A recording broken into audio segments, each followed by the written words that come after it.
Yeah, you can definitely go So fill it up.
Workshop of the Hopkins School Board.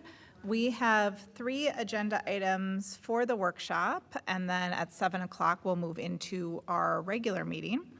So our first agenda item is mental health support for students and staff.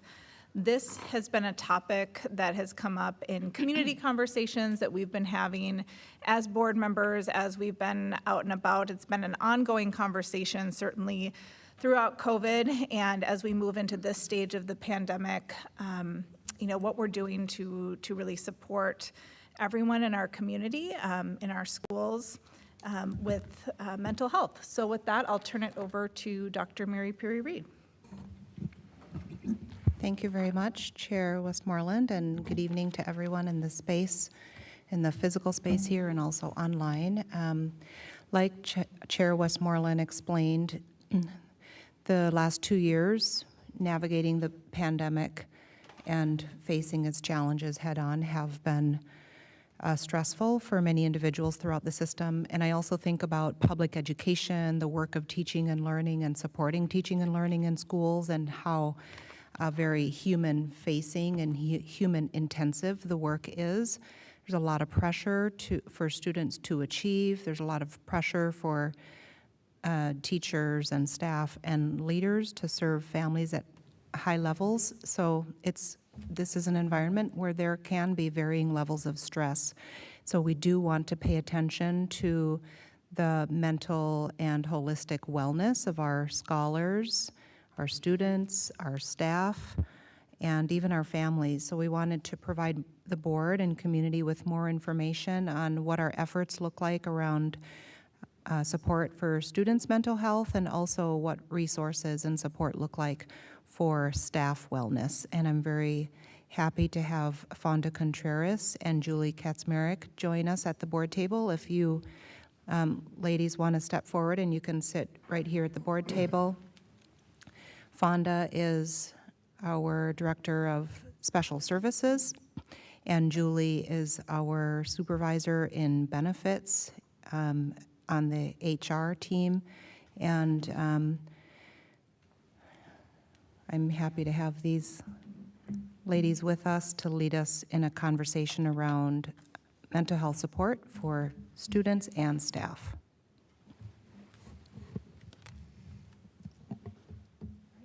I'll go first. Good evening. Good evening. So I was asked to put together a few slides for staff wellness, and this is ever evolving. Obviously, we kind of take feedback, from what we're hearing from our wellness champions, what we're hearing from staff in the district. And the first slide, I just wanted to kind of give you an idea of where we're at, what numbers we're seeing for behavioral health. We get a report from our insurance broker who also supports us in wellness.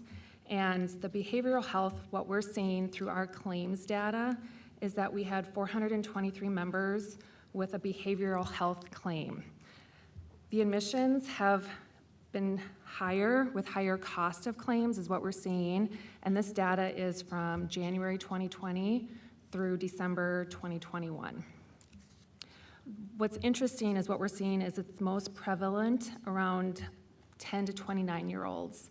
So we need to try to focus on what we can do to support that age group and how we can support our employees, and where we're seeing majority of the claims is with females. So how can we support our staff and their families who are going through behavioral health challenges? I can say that we have seen, when the pandemic started, we did work with our insurance carrier and our broker to come up with how can we help. Obviously there were challenges, and we created a telehealth program through our insurance company. And the good news is that we are seeing a 30% increase in telehealth participation, and majority of those claims are due to behavioral health. So that is good news that the word is getting out there, that there are resources available. So the telehealth, again, has been up 30% from the 19-20 year. We work with Marsh McClellan, our insurance broker, to come up with different recommendations, and we also work with our wellness champ groups. We have wellness champs at each building, either one or two, that provides feedback to us on what they would like to see. And so what we've come up with, some recommendations, and some of these are what we're currently enforcing, is to continue to promote the EAP. We actually switched EAPs about a year ago, and we don't actually get numbers of participation, but the previous EAP, we had 6 calls in the 19-20 year. I know just from working with our wellness champs that the information is getting out there.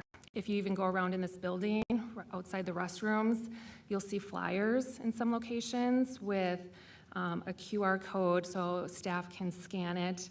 And what's great about our EAP is not just for staff, and it's for all staff, it's also for their household family members. And the important piece is that they can get 5 free counseling sessions per person, per year, per situation. So they continue to seek the help that they need. This can be either in person, virtual, or they can get referrals. I would love to, this is one of my projects I would love to have, is create a wellness page for our staff and for their families, and just have it connected to the district website. We get resources from MMA, different tools that are not just part of the school district, but what's available outside the school district. So we would have links that are available for those that are on our insurance plan and for those that are not. And so I would love to see just a page dedicated to resources available in the state, or with our insurance carrier, or what's available at the federal level. A big thing is to continue our telehealth. We do have a reduced copay for our staff, and it's through MD Live, and they can call, and the copay is $25 for counseling sessions and $45 for psychology sessions. We have seen an uptick in that, and I have had some good reviews that obviously this is the help. If they need it right away, they can get an appointment right away rather than wait a few weeks to get an in-person appointment. I would also love to share, we're starting our Wellness Champion meetings in the next week, actually, and just to promote the mental health and stigma-free toolkits for our wellness champs and administrators. So they have a toolkit that they can refer to if they know of a situation or that can share with staff if needed. And another thing is to continue to promote our Virgin Pulse and wellness initiatives with Preferred One.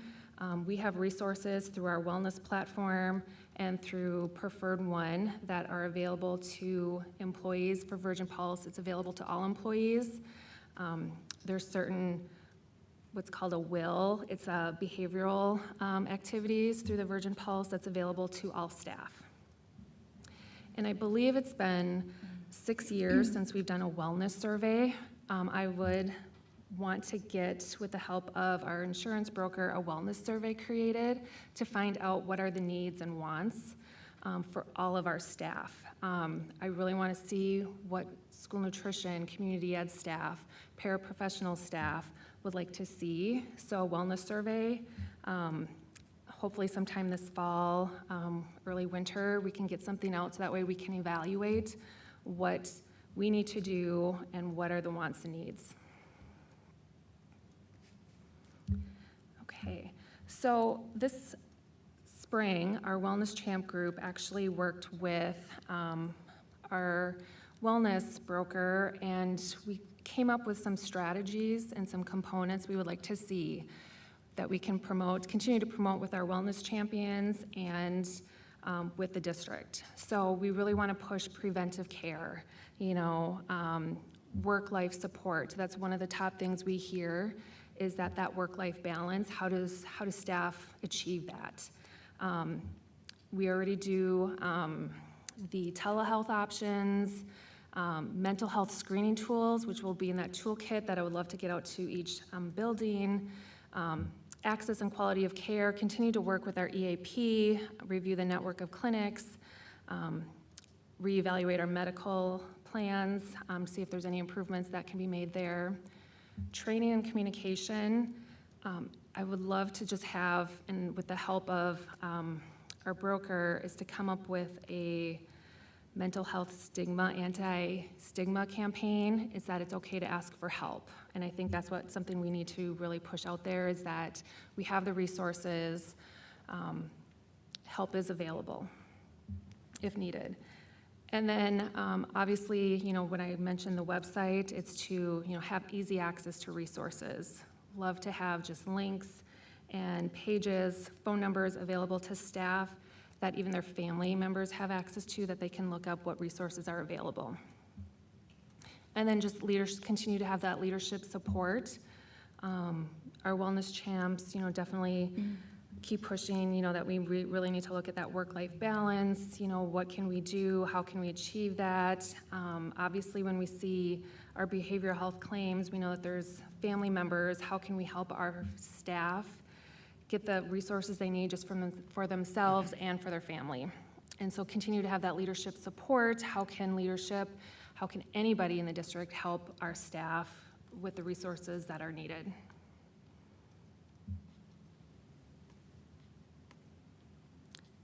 And I'll just say too, this was the other big thing, and I just saw that on the screen, is quiet rooms. Staff, we had one here about a year ago, I think. The wellness champs here in this building did a room up here on the second floor where it was a quiet room. They just had music playing, and you could go up there anytime. They darkened the room, had some senses there available just to kind of relax, and we had really good feedback on that. And I think a lot of the wellness champs have said too, if there's space available, have a room where staff can go if they're feeling, anxiety or overwhelmed, they can just go and just spend 10 minutes relaxing. It was a success here in this building. Chair Westmoreland, Yes. I've got some questions. First of all, will that room be open to board members? Sure. I also find it surprising that we have 10-year-olds on staff. You said that the Well, survey this was is from... for family members. So this is Oh, the okay. information we get from our insurance. They do it's called a path report, so they Yeah. evaluate our claims. And what's interesting to see is that, we have our staff, but we also have staff's dependents that, Right. we also want to support through our staff as well. Okay. And you say we've recently changed EAPs? Yeah, it's through Employee Connect with Lincoln Financial. Okay. Who was the previous one? It was Guardian, Okay, yeah, I'm not familiar with them. yeah.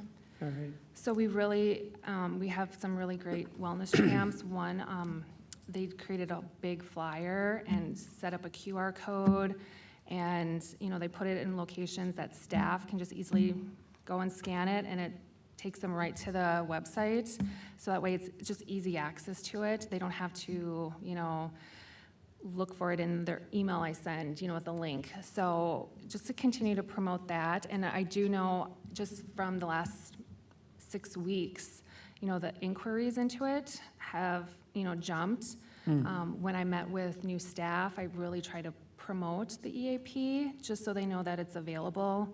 And during open enrollment and new staff, they get a benefit guide, and we have flyers in there for the EAP and what different resources are available through our insurance companies, so staff have access to those documents.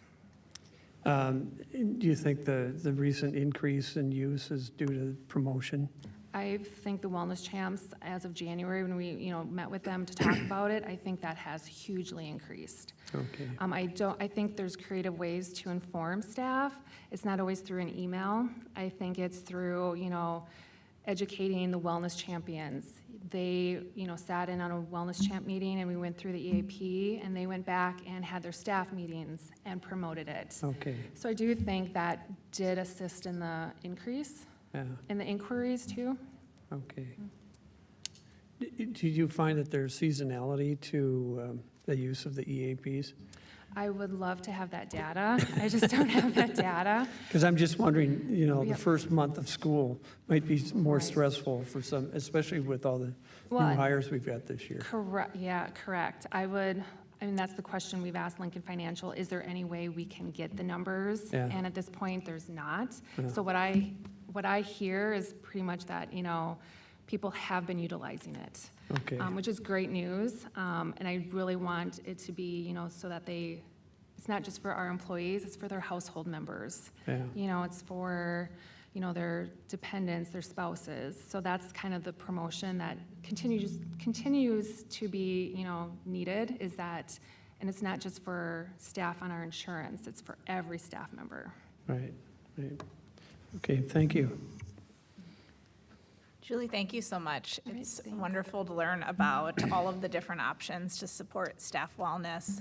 I know we have some staff who do not speak English as their first language, wondering if the information and resources have been translated into other languages to make them accessible. The EAP, I believe, has been translated into Spanish. I don't think any other, but that's a great point, because we do have a number of different languages, so that's something I can take away and reach out to Lincoln and see if there is ways, or if there's something that I can do, to, internally get something translated. But yeah, that's a great point. Wondering about the wellness champions and ambassadors, how many are there and where are they located? So we have 2 champions. We try to have 2 champions at each building. So our first meeting is next week, and what we do is we review what's working in the buildings. So each champion is responsible for creating 1 event per month, and then assisting with the Virgin Pulse, signing up. They get a certain allocation per year that they can use to put in for like prizes, or they will, use it for, have food brought in to build morale. So each building has at least 2 wellness champions, and they're required to attend a meeting once a month, and then do an event once a month.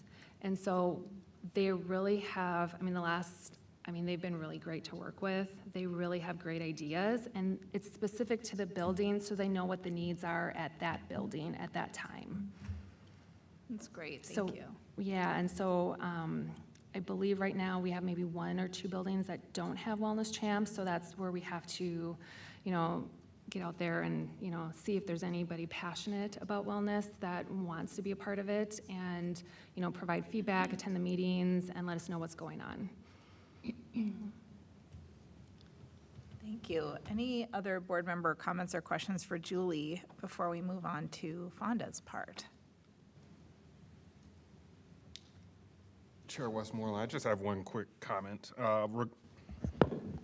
Regarding the wellness champions, I'm assuming is there more dedicated to elementary versus the secondary, the higher So there's, buildings? yeah, it's the same number. Okay, Yeah. Great Thank you. question. Yeah, thank you. thank you. Excellent, thank you. Let's move into student wellness. All right. Well, I'm highly caffeinated. Good evening, everyone. And this is a passionate area for me, so slow me down if you need to. One of the things that we focused on this summer, I think Nick and Brian kind of coordinated, was having a session that we trained our leaders on kind of the mental health first aid to be able to support not only themselves in leadership roles, but also staff in the buildings. And some of that focused on some of these skills here. I'm on the slide 4. The CASEL rubrics are kind of a MDE group of characteristics and social emotional kind of buckets, if you'll think of it like that. And these kind of umbrella all of the work around wellness within the district. So what we have for existing services and supports, I've presented in previous meetings. St. David's is early childhood in the elementary, but we're broadening it. So it used to be just one model of doing individual therapy, but now they want to do kind of a tiered approach so that they can support in the classrooms, they can do group therapy and individual. So kind of growing that model, and many of our providers are leaning towards that. And I'll talk a little bit later about future hopes and goals. But then we have moved forward at all of our secondary sites. We have Relate counseling at early childhood in all secondary sites. And then we have our wellness centers and calming spaces in many of our locations. We are trying to grow our personnel of therapy dogs, as well as our school counselors and social workers. So we have a lot of co-located services, which provide support to students. New, either in spring or fall of this year, is St. David's Day Treatment. We currently have 14 students and a wait list of about 5 students. And there's only we're the second district in the West Metro area, or actually, including Bloomington. Bloomington is the only other school district that we know has the co-located day treatment on site. So we have this at Hopkins.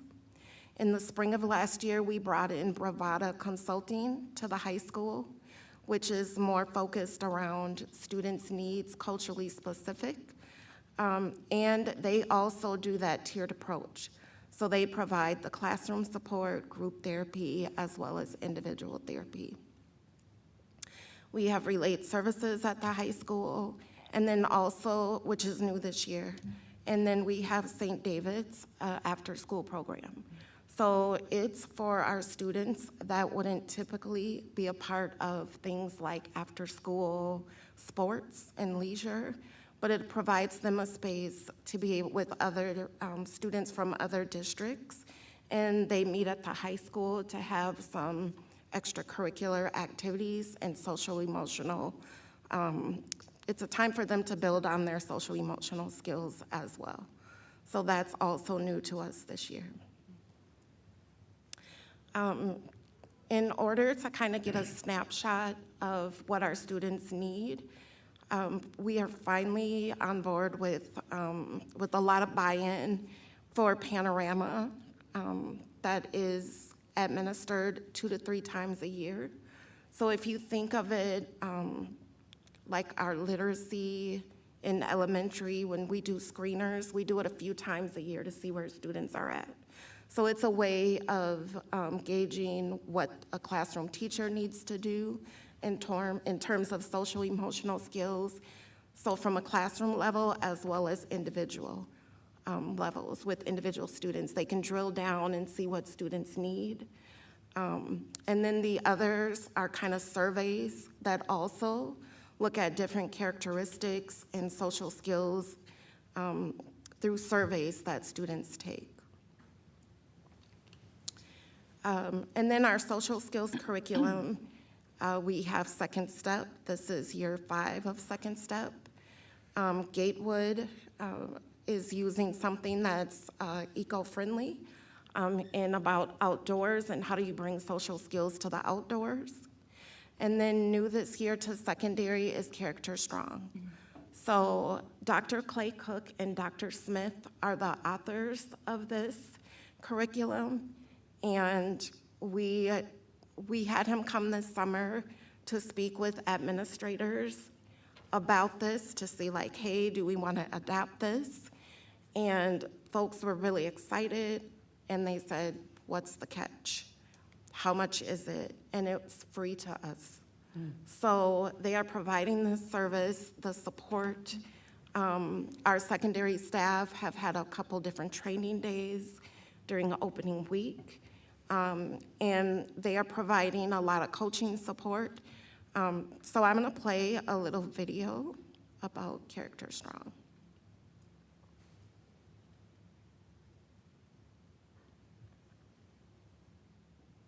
Wisdom to help guide what is being taught and inform everything from the questions that get asked to the videos that we produce. If it's gonna be delivered to students, it should be created alongside We're not able to students. see it on these We look to what screens. modern Oh, you research can't? tells us. Yeah, about and I'm social- wondering if folks joining us on the YouTube live stream are able to see it. Are you playing from your laptop, Fonda? I am. Because you're, I think, do you need to get hooked up to the, Okay.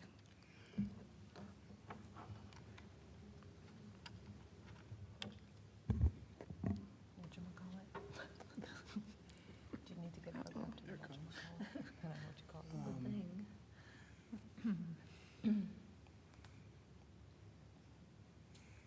Extended.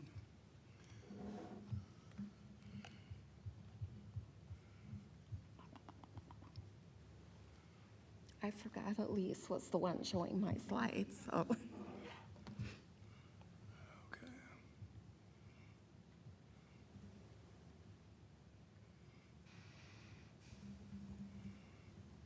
Oh, man, we'll just, Vonda, is it okay if I ask a question while we're getting set up? Sure, It's a very general one. you're weird now. thank you. There was a time last year when the need for mental health support far exceeded the resources that we had available. And I see in the slide deck, you've listed new resources that we have this year.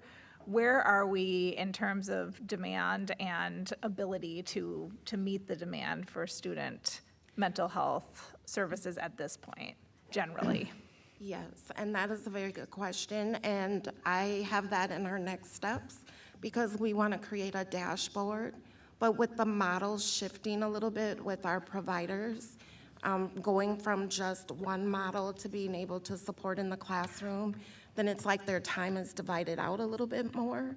And so we want to create a dashboard that shows both the individual therapy as well as group therapy, and then how to track their time if they are providing that support to classrooms as a whole. So hopefully, coming this fall, stay tuned, we'll have a dashboard to be able to show that at each location. So we can better understand how providers' time is being spent Yes, while they're in our buildings. Okay. absolutely. And that is on one of the last slides too, because then also we'll be able to see who's on the wait list. Okay, Yeah, thank you. you're welcome. Not like this. Right after here. You want me to hold it? Do you have some duct tape? I'll grab it. Okay, thank you. Thank you, Steve. Thank you.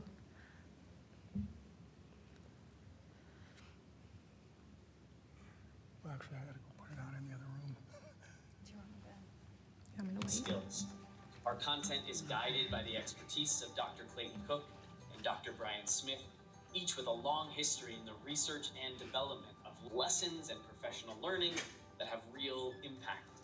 We aim our work at 3 primary outcomes: improved well-being, an increased sense of belonging, and elevated engagement in academics and in school.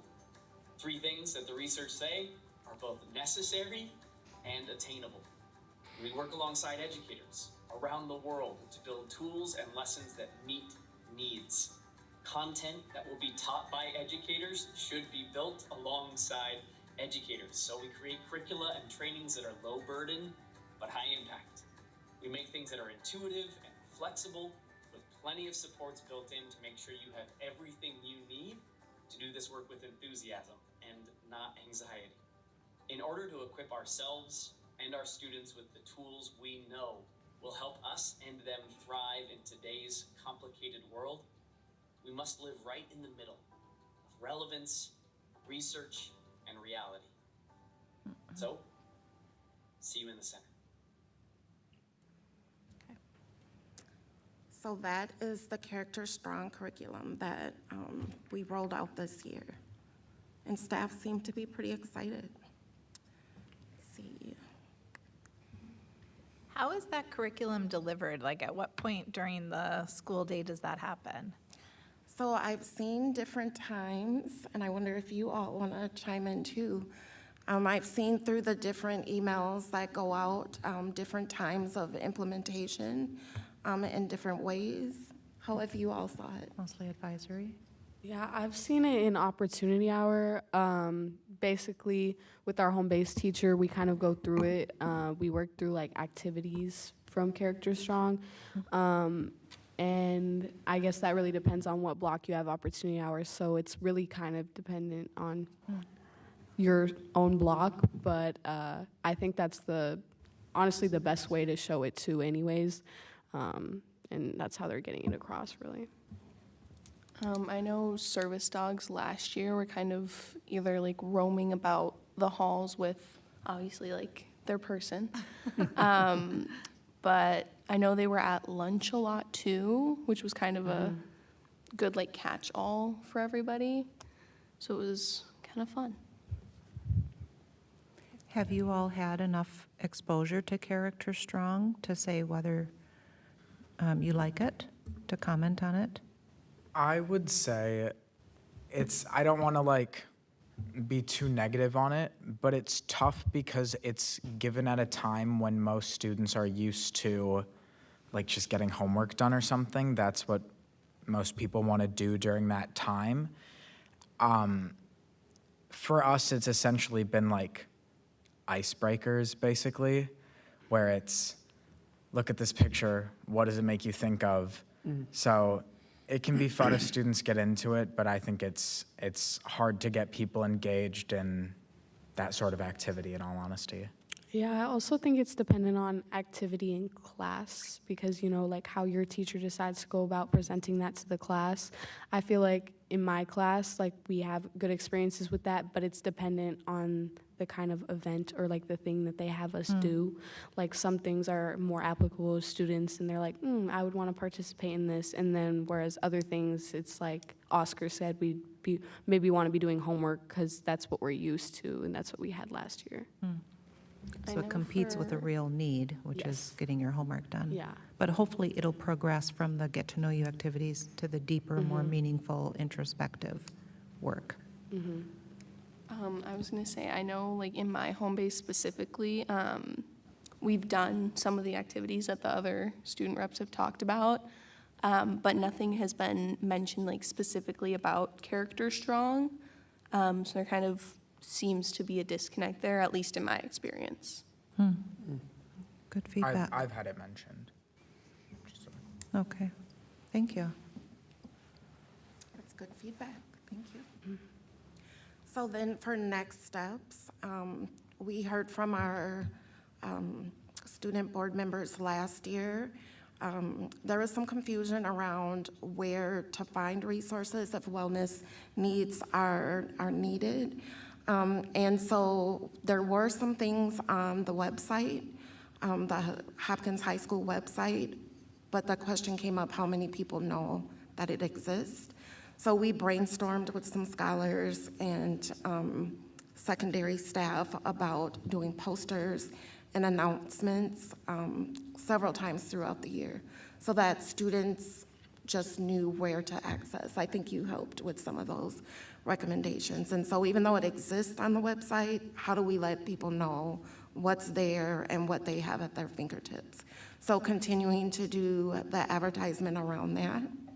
And then, as I mentioned earlier, creating data dashboards so we can see what our needs are across the district. We'll be able to see, we know who the providers are, but we'll be able to see how many students are in service at the actual times, how many students are on wait lists, so that we can grasp what else is needed. And then the last thing is to continue to build partnerships that are culturally responsive for students and families. And yeah, that's the work. Thank you. It's a lot of work and a lot of really important work. Yes. And I think what else is super cool to see is I think this generation talks more openly about mental wellness and mental health needs. And so just continuing to work through taking the stigma off of what scholars need. How often is that well, you said Panorama is administered 3 times a year. This Right. year, we'll do it 2 to 3 times a year, so we can see, we can get that assessment of where students are, if they moved at all through the different things. So beyond just administering Panorama, we want to be able to meet the needs of scholars too. Right. So Who takes Panorama? What grades?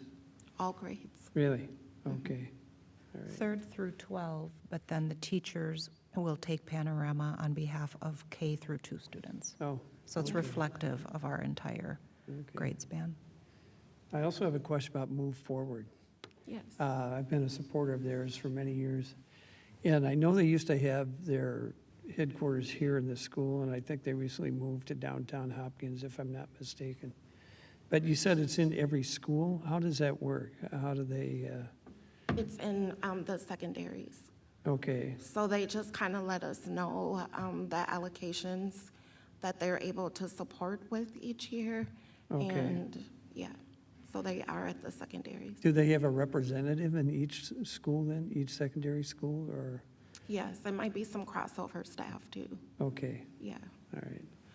Because, what our providers have told us too is they've been short-staffed, so it's hard for them. Like, they want to continue to grow partnerships, and they've had some staff demands where Sure. it's hard for them to fill positions too. Yeah, just like everybody. Yeah. All right.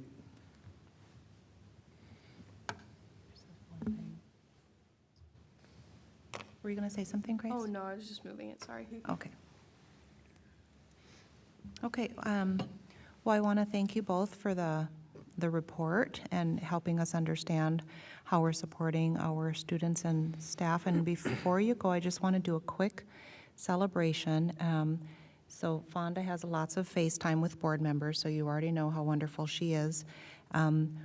Because Julie is here very infrequently, I want you to know how highly valued Julie is on our team. She's one of our colleagues who, I know I'm maybe embarrassing you right now. Get in my seat. I know. Well, you know what, I didn't plan this, but I want to take this opportunity because you've been so pivotal to our system the last 2 years. So she's one of our colleagues, and Dr. Lightfoot can attest to this, who is one of the first people in, last people out. She sat on the district COVID mitigation team for the last 2 years. She took the majority of calls from staff members throughout the district who suspected they had COVID, and in that calm and reassuring manner that she displayed in front of you this evening, she walked staff through the quarantining and the isolation process. She helped manage the testing and vaccination efforts. And on top of all of this, did her regular job, which is managing open enrollment and employee benefits for more than 1,300 employees throughout her system.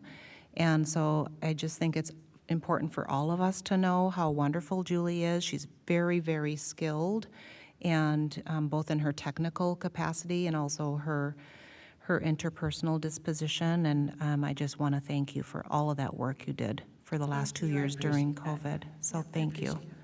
And thank you, Fonda, for your leadership. She sends me emails all the time, too. I know, she's wonderful. It's like, oh, her again. Thank you. Thank you. So we'll move on to our next agenda item. For the rest of the workshop, we'll be talking about goals, which is a conversation that we actually started last spring when we reflected on our board goals and Dr. Mary Peary Reed's superintendent goals. We continued the conversation about our board goals at the workshop, at the board retreat a few weeks ago, and then at our last workshop. And tonight we're going to have the opportunity to finish that conversation here at the end of the workshop. And we're really excited to hear from Dr. Mary Peary Reed about how she's been thinking through her superintendent goals for this year. Thank you very much. So I'll just take, hopefully not too much time, so that people's eyes don't gloss over and you have time for questions if you have them. And I'm glad this is recorded because we do have 3 board members who are not present, and I want all of our board members to understand where we are. And it's not just the efforts of the superintendent, but I have such a strong team. I have my cabinet members, all of our school leaders, and other folks throughout the district who we're all working as a collective to achieve very, very bold and audacious goals on behalf of our students. So this is our vision, and this is really the foundation for all of our goal setting, which is Vision 2031, and I did a whole presentation last board meeting. So for anybody listening now who didn't hear that, you can go back and record, and then you'll have lots of context for better understanding the goals that we hope to achieve this year and beyond. One of the aspects of our vision, one of the components of our vision that is very important to us are the success indicators. So when we worked with our strategic visioning partner, Go-Kart Labs, they helped us ask ourselves, how will we know in the year 2031 if we've brought the vision to fruition? And so these are the indicators of success, that Hopkins would be a destination choice for students, parents, and employees, that Hopkins is seen as a beacon of innovation throughout the state and beyond, that our students 100% are successful and graduate and are each matched with a 2 or 4 year college or gap year placement or career or military, a placement that is well suited for their strengths and talents and what they see as their worthy purpose on this earth, that we will eliminate the racial predictability from our student performance results, and that our staff and student demographics will mirror one another. So these are our success indicators, and we talk about them frequently as we are, better understanding the vision and also engaging in the goal setting. So this is a picture of our previous and most recent goal-setting template. If you remember, in Hopkins, we ourselves defined the 6 leadership competencies that we thought were very important for all leaders to demonstrate and work toward in district. And then those leadership competencies defined or informed 6 goal areas. So this was our old template. We used it, I think, about 3 years, and now we have evolved the template into a goal-setting document that has 3 goals instead of 6 goals. This hopefully looks familiar as well. This is a priority matrix that we asked all leaders in the spring to engage in, because what happened is we felt like we were doing so many things throughout the organization in order to reach our vision, and we were innovating and responding during the pandemic, and we needed a space to just say, okay, what are we learning about public education, about teaching and learning as we navigate the pandemic, and what are we learning about what staff need, what students need, and how might it inform a revised set of priorities. So we had all leaders participate in this prioritization matrix, and these were the 6 priorities that came out of there. So we fit them into instructional and operational buckets. Instructional focus on restorative and wellness practices, personalized learning that is concept and inquiry based, developing adult mindsets and skill sets for change. And then in the operational, we want to systematize all voices being at the table. So this is around our goal of flattening the hierarchy or eliminating the hierarchy in our organization and creating opportunities and structures for people across role and space to come together for important discussions and decisions.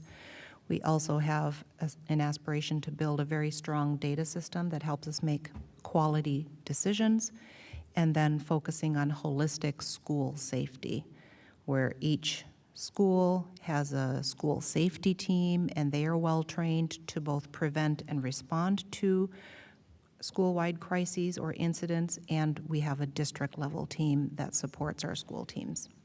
So these are our priorities for the system, and you'll see all of these priorities reflected in the strategic plan and roadmap.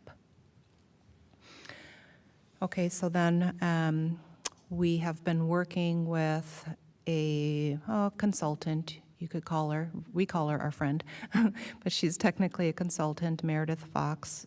She's worked with a couple of districts in the state to help them align their vision with a strategic plan, because what we knew was that we had a very high quality and high level vision, and what we also knew is that we had engaged hundreds of our staff and students and parents in many different task forces, and they generated lots of recommendations for how to get to Vision 2031, but what we didn't have was a very specific and strategic roadmap to help us get there. And so this is just a snapshot of our roadmap, and we've provided, all of our leaders now and their teams and also board members with a link to the roadmap so you can sort of explore the 3 different goal areas: learning and teaching, school and district culture, and operations, and student board reps in your spare time. If you also want to explore this, we'll give you a link. Okay, so then this, and I just want to give our board members and community members listening in snapshots of all these important documents, because these are the 3 or 4 documents that guide all of our work. So this is a screenshot of our newly revised goal-setting document. So it has the 3 goal areas, and it has a place for the school board, for the superintendent, for every school and every department in our district to link their strategic goals within this document so we can be in touch, we can see and be in touch with one another's goals. Any questions so far? Okay. So I don't want to read this to you. These are, at a very high level, these are our system goals in the 3 areas. And if you remember, we did have 6 goals, and we didn't forget about 3 of them. What we did is we infused equity, empathy, and innovation in our 3 goal areas of teaching and learning, school and district culture, and operations. So I'll just give you a minute to read the language on this slide. So really focusing on personalized learning, building a workplace culture that is safe and caring, and identifying gaps or flaws or inefficiencies in our system that make it difficult for staff to do their work.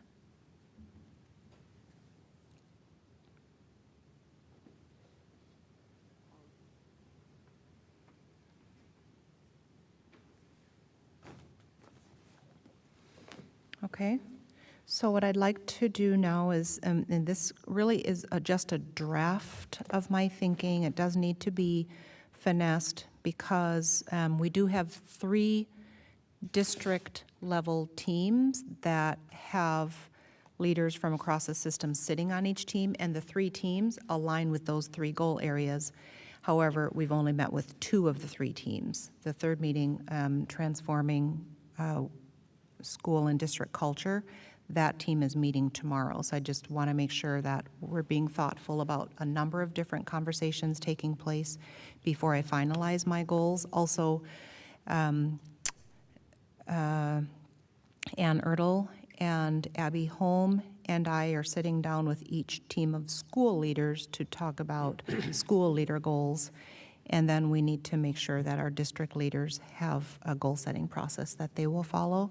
So really, the superintendent's goals, I think, need to both inform but also buttress support for the goals throughout the system. So in the teaching and learning space, what I imagine my work needs to be is to partner with board, district, and school leaders to, number 1, understand what our public image is out in the community around teaching and learning and student achievement, and also help parents understand what personalized learning is and what it will do for student achievement. So that's more public engagement facing work as connected to the learning and teaching goal. Second, to support Ann Ertl as she builds the Hopkins Instructional Leadership Team, HILT for short, as the mechanism for capacity building. And I know this is a lot of educational jargon, but essentially, do you remember when our friends who conducted the equity audit were at the board table, and we saw a big disconnect between everything we've learned in the system but what our results continue to be?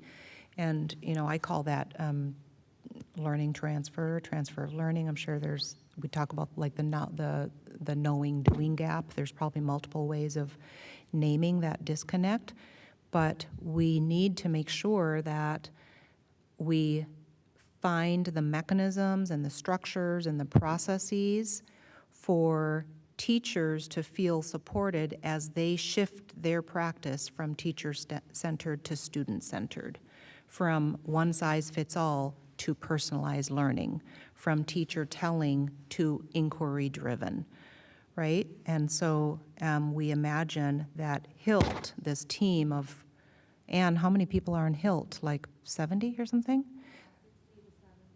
Okay, so it's representatives, it's all the school leaders, instructional coaches, and teachers, representatives from every one of our schools coming together 4 hours a month to learn more about what personalized learning is literally at the ground level. Like, what does pedagogy look like? And then we have to deploy those folks out to our schools to partner with teachers to shift their practice. And then another goal around partnering with school leaders to help our school leaders articulate, monitor, and measure goals designed to realize growth in personalized learning across classrooms, and then partnering with our data team to build that strong data system that we wanted to build to inform quality decisions. So this is my current thinking around the learning and teaching goals. Any questions about these pieces? I've got one. Okay. What is HILT 2.0 and how does it compare to HILT 1.0? So Stay for the later meeting. It will all become clear later. yeah. We were thinking about leaving and now we're going to stay, so. Yeah, we should put some kind of a rule for all of us who present at the board. Do not use acronyms. So Hopkins Instructional Leadership Team. So it's a group of principals and coaches Right, and got teachers it. from all buildings who come together. And 2.0 is just a smarter, more intentional version of HILT 1.0. We're meeting in person versus virtual. There's more people, and we've learned a lot from how, what worked well and didn't work well in the past to inform 2.0. All right, Is that a little bit helpful? sure. Okay. Hello, Director Khan. Hi, sorry, I'm just logging in here. Sorry I'm late. My daughter had no ride. Yeah, I think we all understand that. My kids rarely have a ride unless I'm the one providing it. We are the rides. We are the rides. Okay, so I'll just move on to school and district culture. So my current thinking I think one of the biggest goals is that we do want to transform workplace culture to reflect a strength-based environment that onboards and develops people's talents. We're thinking about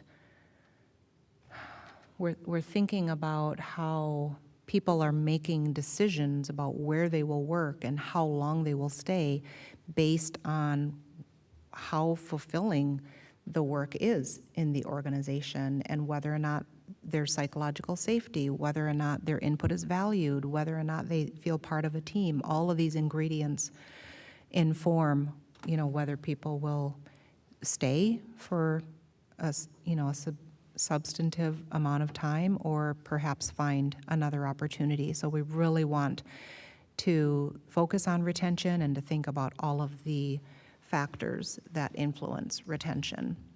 We also want to be thoughtful about our negotiation, our organizational restructuring, our hiring and retention practices with wage and wealth gaps in mind. We know that Minnesota in particular has one of the widest race-based wealth gap out of all 50 states in the country, and in Hopkins, we don't want to contribute to that, and we're limited in the resources that we have to pay all of our employees. So we want to really be thoughtful about that. I want to strengthen internal communication.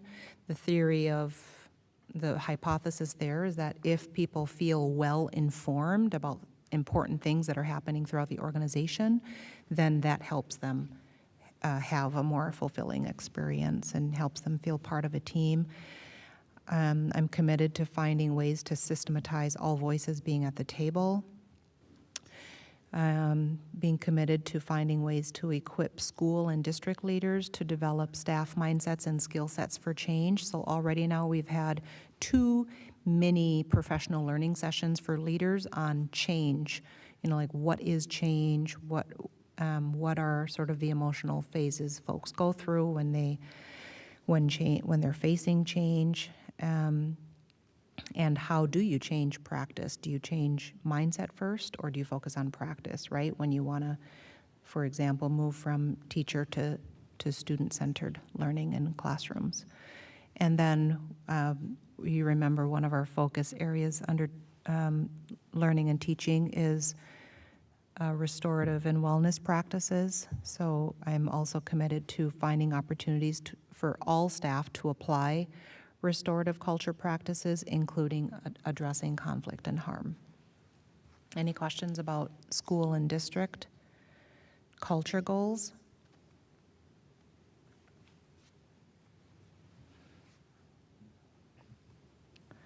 Okay, and then finally in the area of district operations, so there was a lot of work that we put into this past summer to organize teams around and aligned to the 3 goal areas. And it's a very different way of organizing ourselves as leaders, so I'm really excited about this opportunity to have work groups and teams that are focused on the work we've identified versus a very traditional structure where cabinet meets weekly and principals meet monthly, and we're talking about lots of things, but we're not necessarily thinking about all of the people who have expertise or influence in a specific area and then bringing them together to focus on a specific set of work streams. Also continuing to model and encourage the use of the lab operating system to identify the right problems to solve, the right operational problems to solve, and also to understand the root causes for, what the root causes undergirding the messiness before engaging in problem solving. In the area of operations, I also want to improve stakeholder experiences by improving efficiency and effectiveness. I think one of the things that we have heard is that it's really frustrating for staff when there's a technical or easy problem to solve, and they've told us over and over and over again, and we haven't solved it, right? So how do we figure out what those barriers are and improve efficiency and effectiveness so that we can thereby improve the stakeholder experience? Also, a goal around using the equity audit results and data to drive resource allocation. I think as a group of board members, you are also committed to really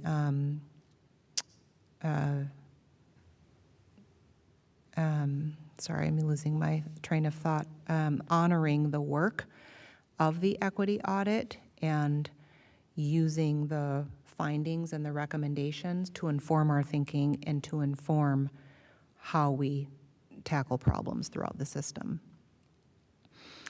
Also, a facility goal. So we have been working with Fielding International and also with SiteLogic to examine our facilities in preparation for the 6th, 9th grade transitions.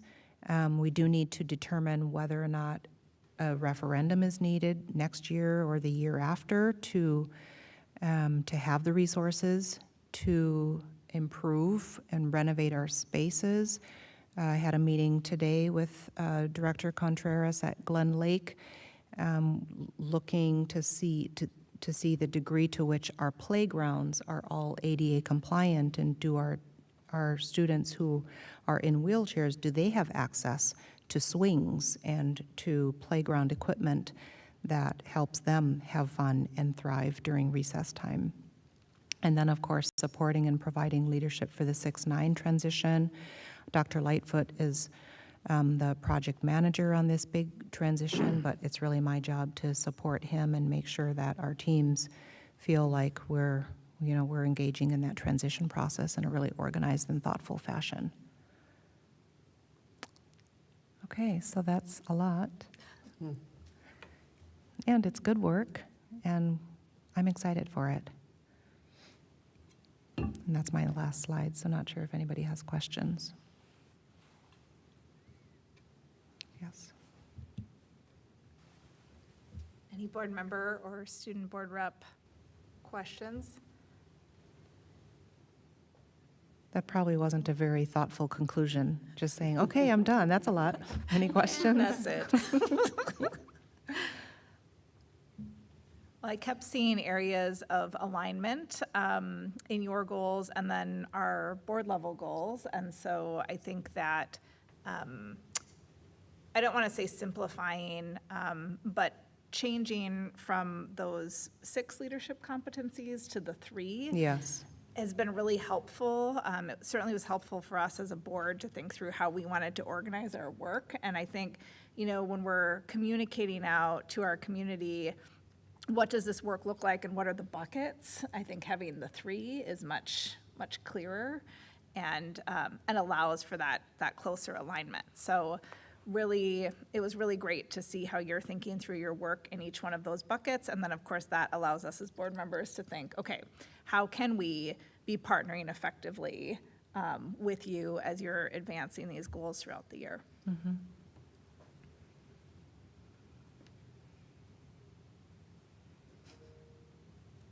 I have none, other than Hill 2.0, but I guess yes. that'll be answered later.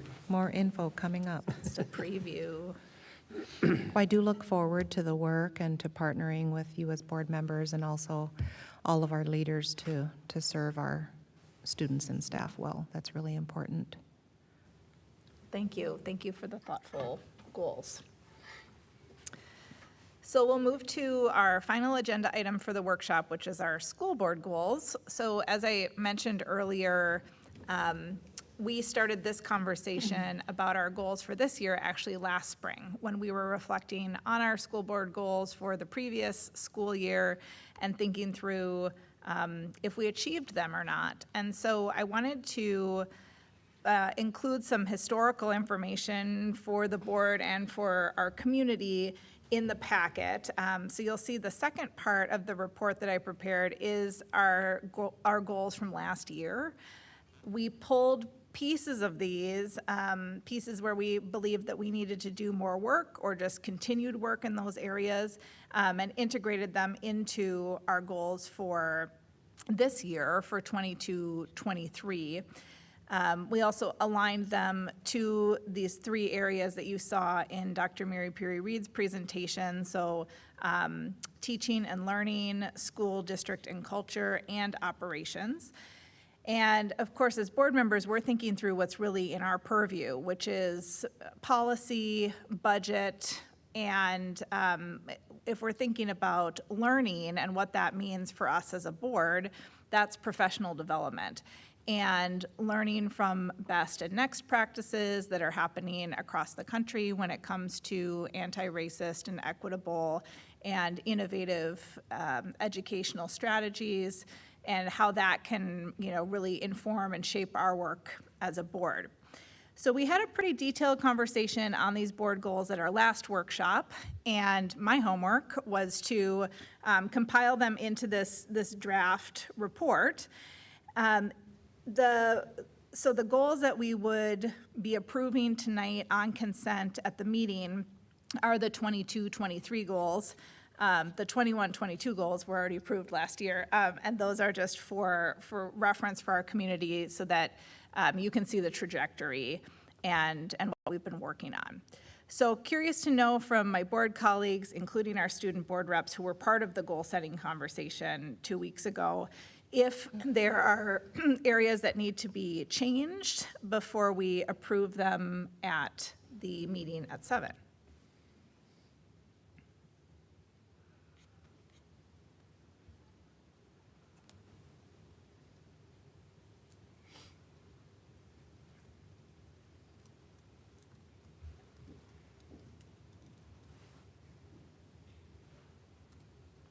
We didn't use these terms at the workshop when we discussed them, but I was thinking about, we want to communicate out to our community what the action items are going to be, and then also the intended impact of those actions.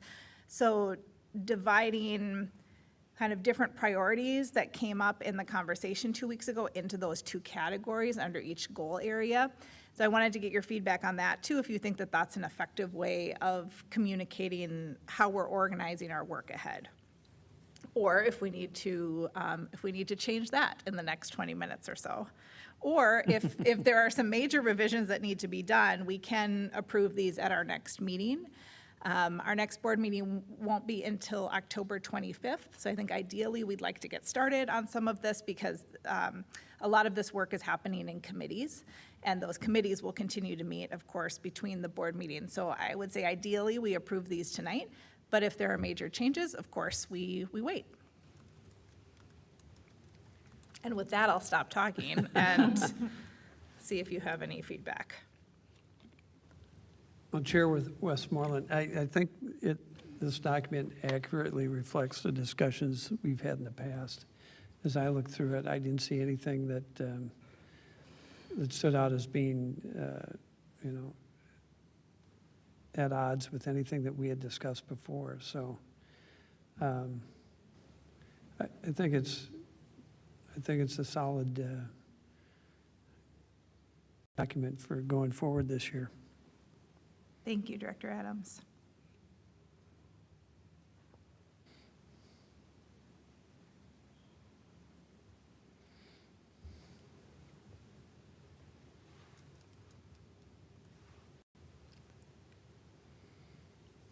Any other input or concerns or changes we could make right here at the table if we need to?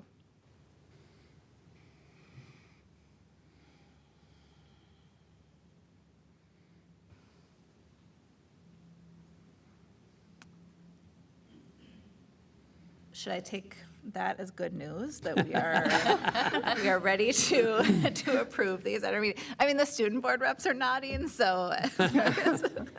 It's very well written, just wanted to comment. Oh. Thank you for your hard I work. couldn't even find any typos in it. So. Right, Well, really. that's thanks to Elise, Yeah. because I'm sure whatever I submitted had typos, and that's why Elise is fabulous, and I'm sure she caught all of those. So, again, thank you to our student board reps for your input on that, and then, of course, included within one of our goal areas is collaboration with you. So we look forward to that work ahead. I'm surprised that Director Andreessen doesn't have any comments, but She is not officially here because we do not have any way of virtual participation without 3 days previous notice. So, and being in a public spot, so she is not. the silent observer She's not tonight. here, huh? yes. Okay. She's not. We wish she were here. We are constrained.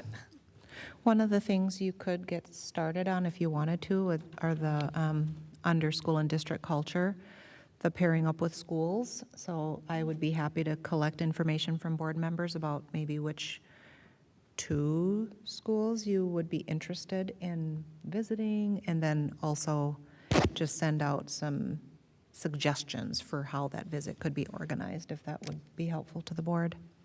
That sounds great. Thank you.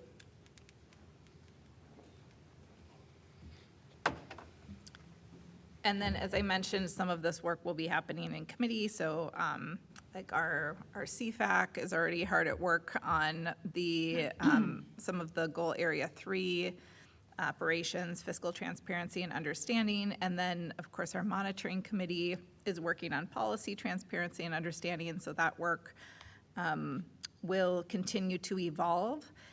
I'd like to have a conversation, probably at our next workshop, around board professional development, thinking through individual professional development plans and a collective plan for us as a board, so we can have that conversation at our next workshop, if that works for you. Sounds good. Okay. I- Excellent. I'd say we submit, we vote on these at the board meeting following Okay. this, Excellent. just as they are. Great, thank you. They are on consent, and so we won't make any changes to this document, and we will leave them on consent. Great, well, that concludes our workshop agenda, and so we will end this workshop and then return to the table at 7 for our regular meeting.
Hi, my name is Ben Carls. I'm calling as a parent in the Hopkins.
We're going to get started.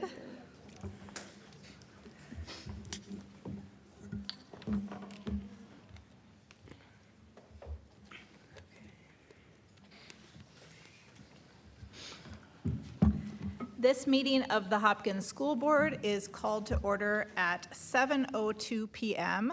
We are thrilled to have so many community members with us in the room this evening and joining us via the YouTube live stream. I'd like to start by giving my wonderful board colleagues an opportunity to introduce themselves. So let's go around the table, starting with Director Hartland.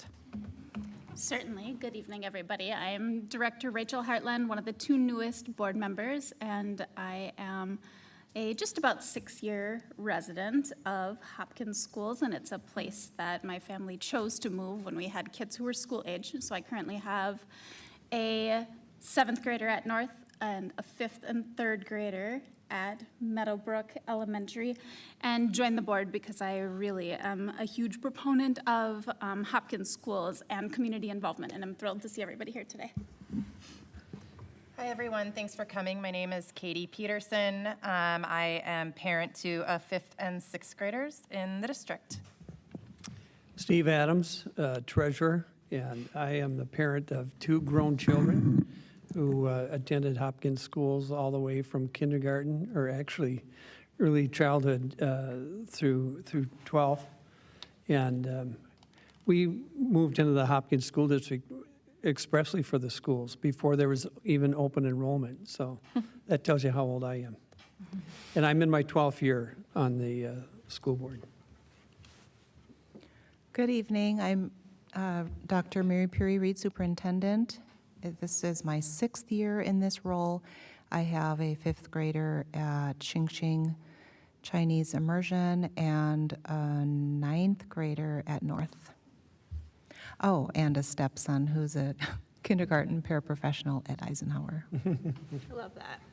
I'm Jen Westmoreland. I currently serve as chair of the Hopkins School Board. I am a proud graduate of Hopkins Schools. I will leave out the year for now. And I am the parent of a really spirited 6th grader who attends the Xingxing program. And I'm really happy and grateful to be here with you tonight. Hi, everyone. My name is Tanya Khan. This is my first term serving. You'd say it's like been 3 years, right? I think so. I feel like I've been here for a while. Anyways, both my kids attended Hopkins schools. I too, just like Rachel and Steve, chose to be in this district because of its academic excellence and diverse population. My kids both graduated, and currently they are at the University of Minnesota. Thank you. Good evening. My name is Jason Ross. I have 3 children, 2 4th graders, 1 1st grader. I moved to Hopkins about 10 years ago, and I've loved it ever since.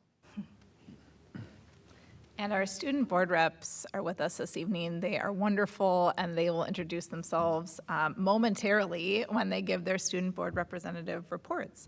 So our first agenda item is open agenda. We have 2 periods during our school board meetings when we hear public comment from members of our community. We strongly believe that to implement Vision 2031, which is our collective vision, we really need to hear from you, our community members. And you have options for how to participate in public comment. You can leave a voicemail, and there are instructions for how to do that in the board packet, and that voicemail will be played at the meeting. Or you can join us in person, fill out a public comment card, and give it to me before the meeting begins. The period for public comment that happens at the beginning of our meeting is for items on the agenda, so we can hear your thoughts about things before we vote on them at the meeting. And then we have a second period at the end for items not on the agenda, important issues, things that are happening in our community that you want to share with us. And we have received multiple voicemails and public comment cards for our items not on the agenda period that will happen at the end of the meeting. And I'll read our public comment protocol closer to that time.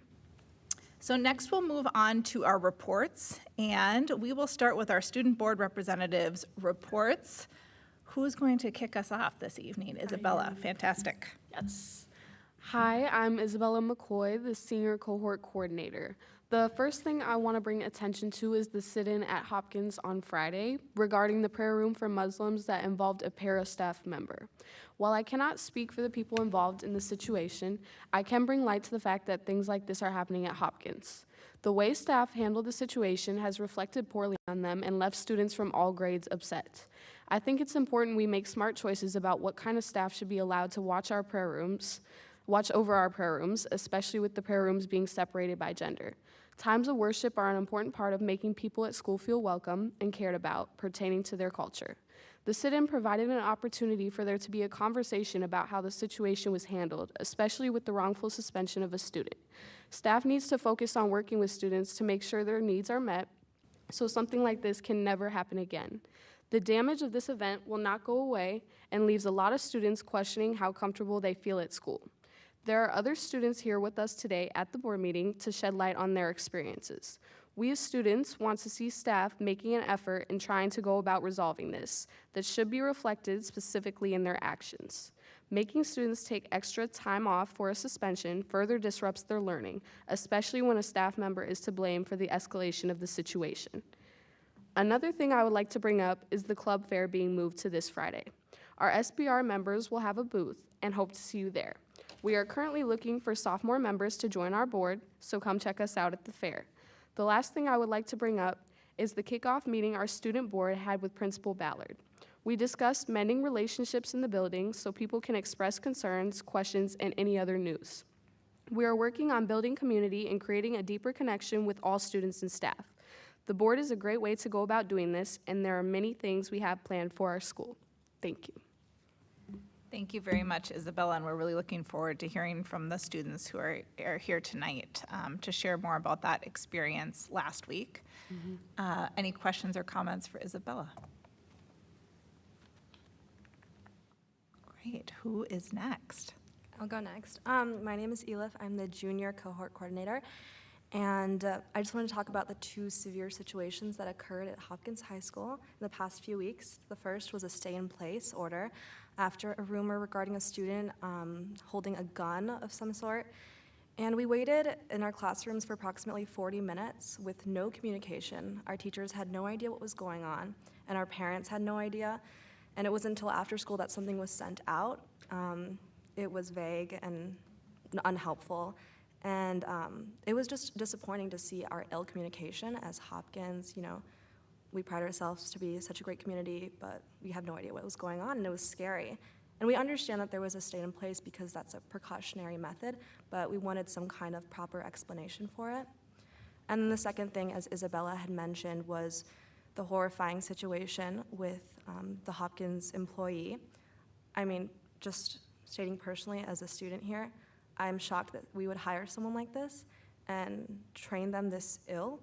It was one of the worst things I've ever seen at Hopkins, and I hope that it can never occur. I'm so glad that they're here to speak for themselves. And I think it was great that we had a sit-in and we were able to express ourselves. And Principal Ballard had answered some of the questions while we were there, but they were all vague. And we understand that this is an ongoing investigation, so she can't really say everything. But it was really upsetting that she had to be formally asked to apologize to us. And after she made that apology, she asked that student if that was good enough for them, if that made the mark. And that was one of the most insincere things I had seen. So I think that we really need to work on our sense of community, and I really hope that this never happens again. Thank you so much. Thank you. Any questions or comments for Elif?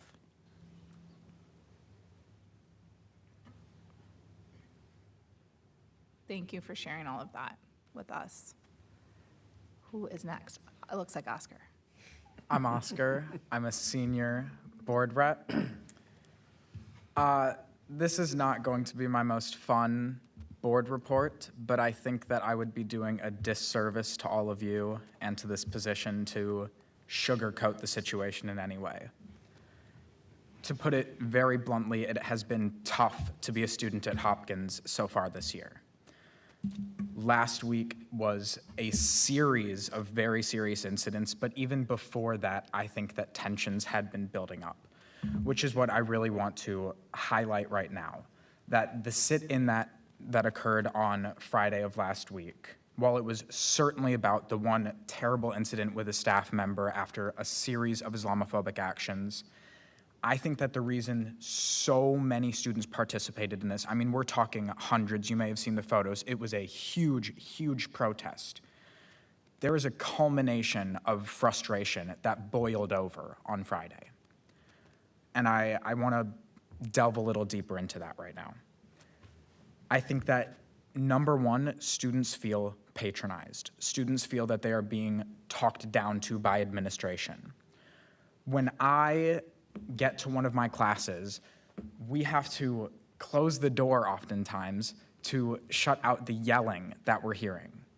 Not from students, from administrators yelling at students to get to class. I understand that students might be stalling in the hallways, but that just doesn't seem like an appropriate way to talk to someone who you're saying you're treating like a young adult. We are being treated like kids, but are expected to react like adults. That seems to be the key issue for me. Things like outdoor lunch, which I talked about last time, a very, very simple fix. I've talked to quite literally more than half of the administrative team, had probably nearing on 10 discussions now. Nothing has happened. Nothing. Bathrooms are locked constantly.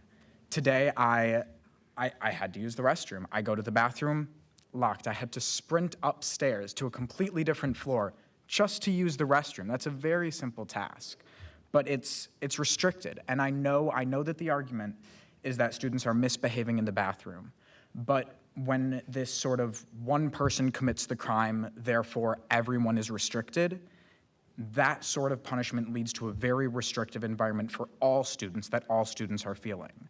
It feels like you're being treated like you're guilty before anything has even happened. And that restrictive nature that we're experiencing in the school is obvious even in the mornings, just down to the time when the building opens.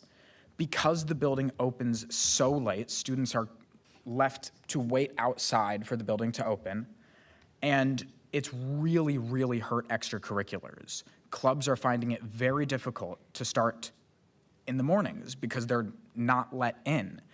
And the argument against it has been that there's not enough staff, there's not enough paras to be in the building, but we know that there are teachers, the advisors for each of these clubs that are willing to be there. So I feel that this is something that it could be fixed.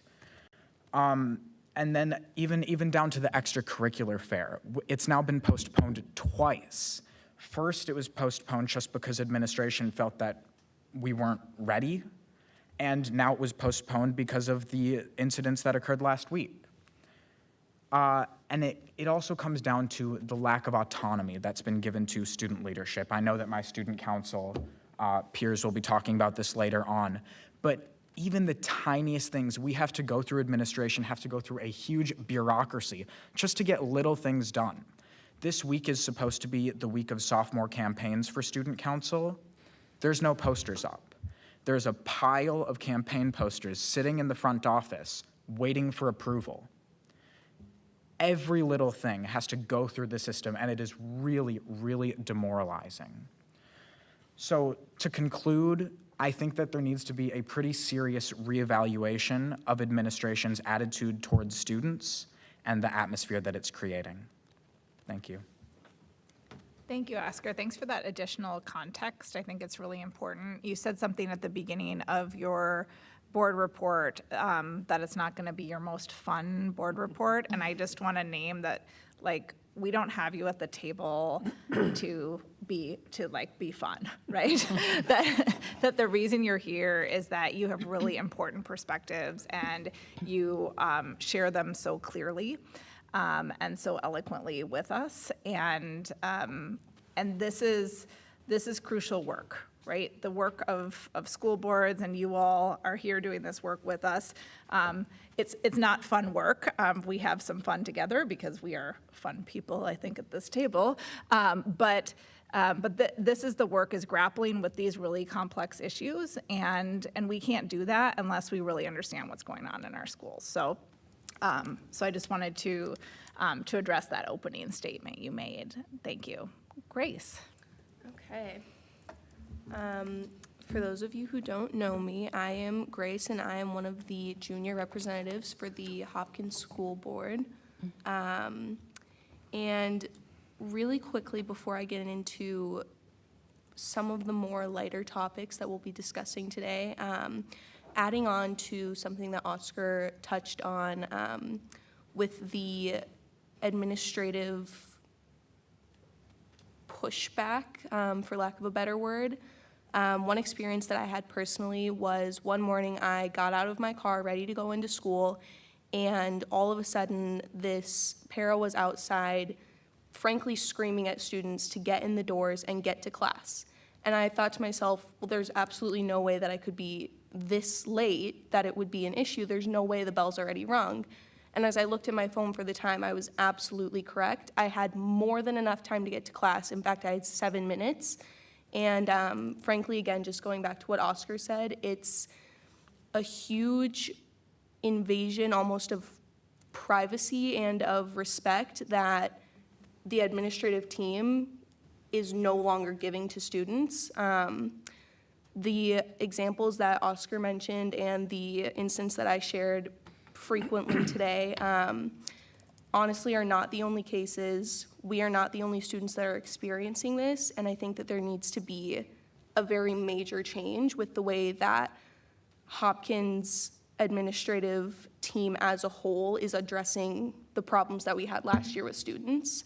And we do understand that that is not a catch-all situation. There's not one right answer for it, but there needs to be some answer, and it does need to happen quickly.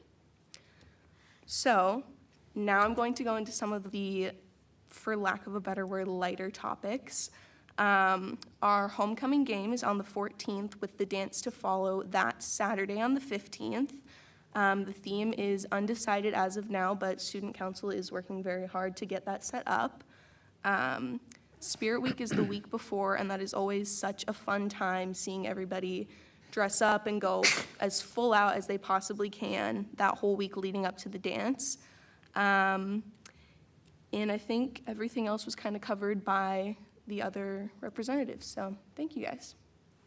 Thank you. Any questions or comments from my board colleagues? Chair Westmoreland? Yes, Director I had a Khan. quick comment. I was able to attend one of the student council meetings, which was really wonderful to see all our students in action and these great leadership positions.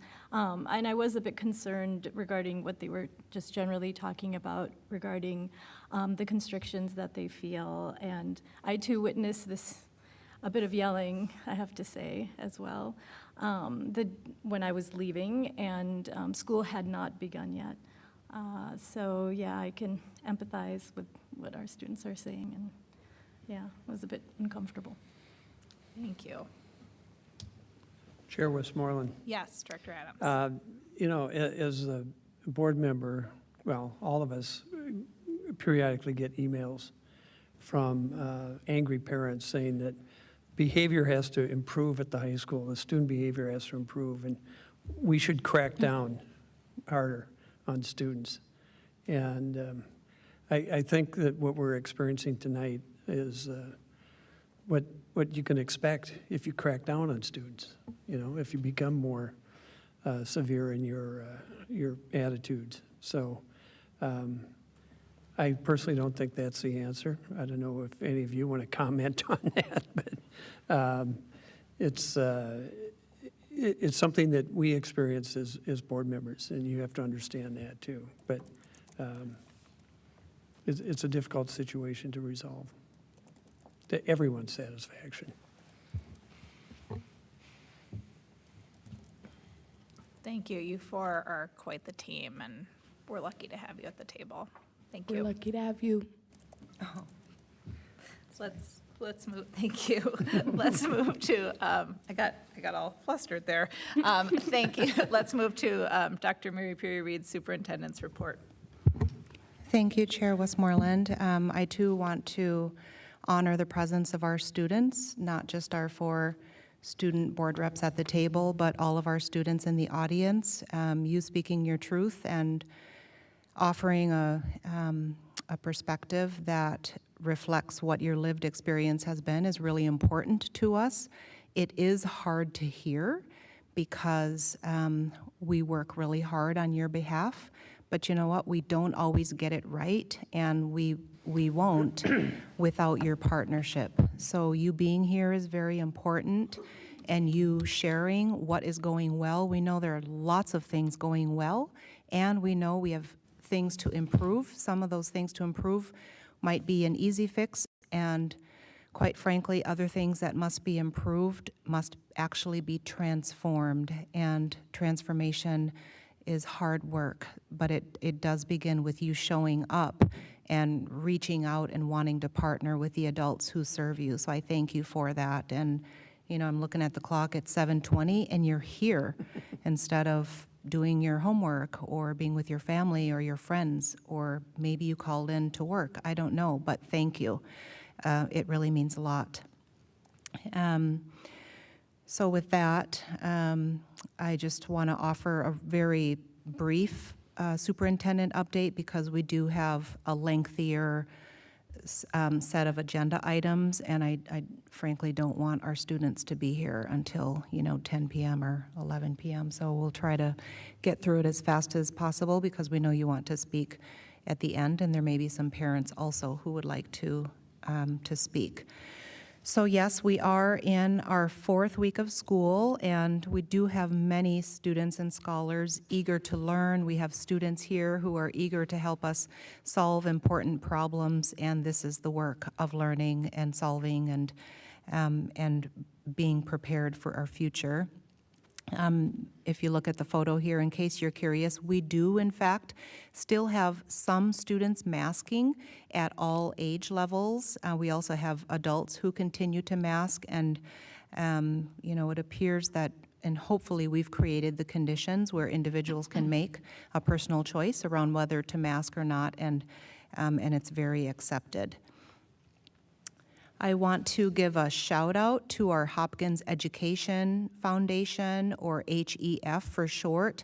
They are a group of magnificent people who meet monthly and not only put together events for our community, but also they have raised millions of dollars to serve students and teachers here in Hopkins.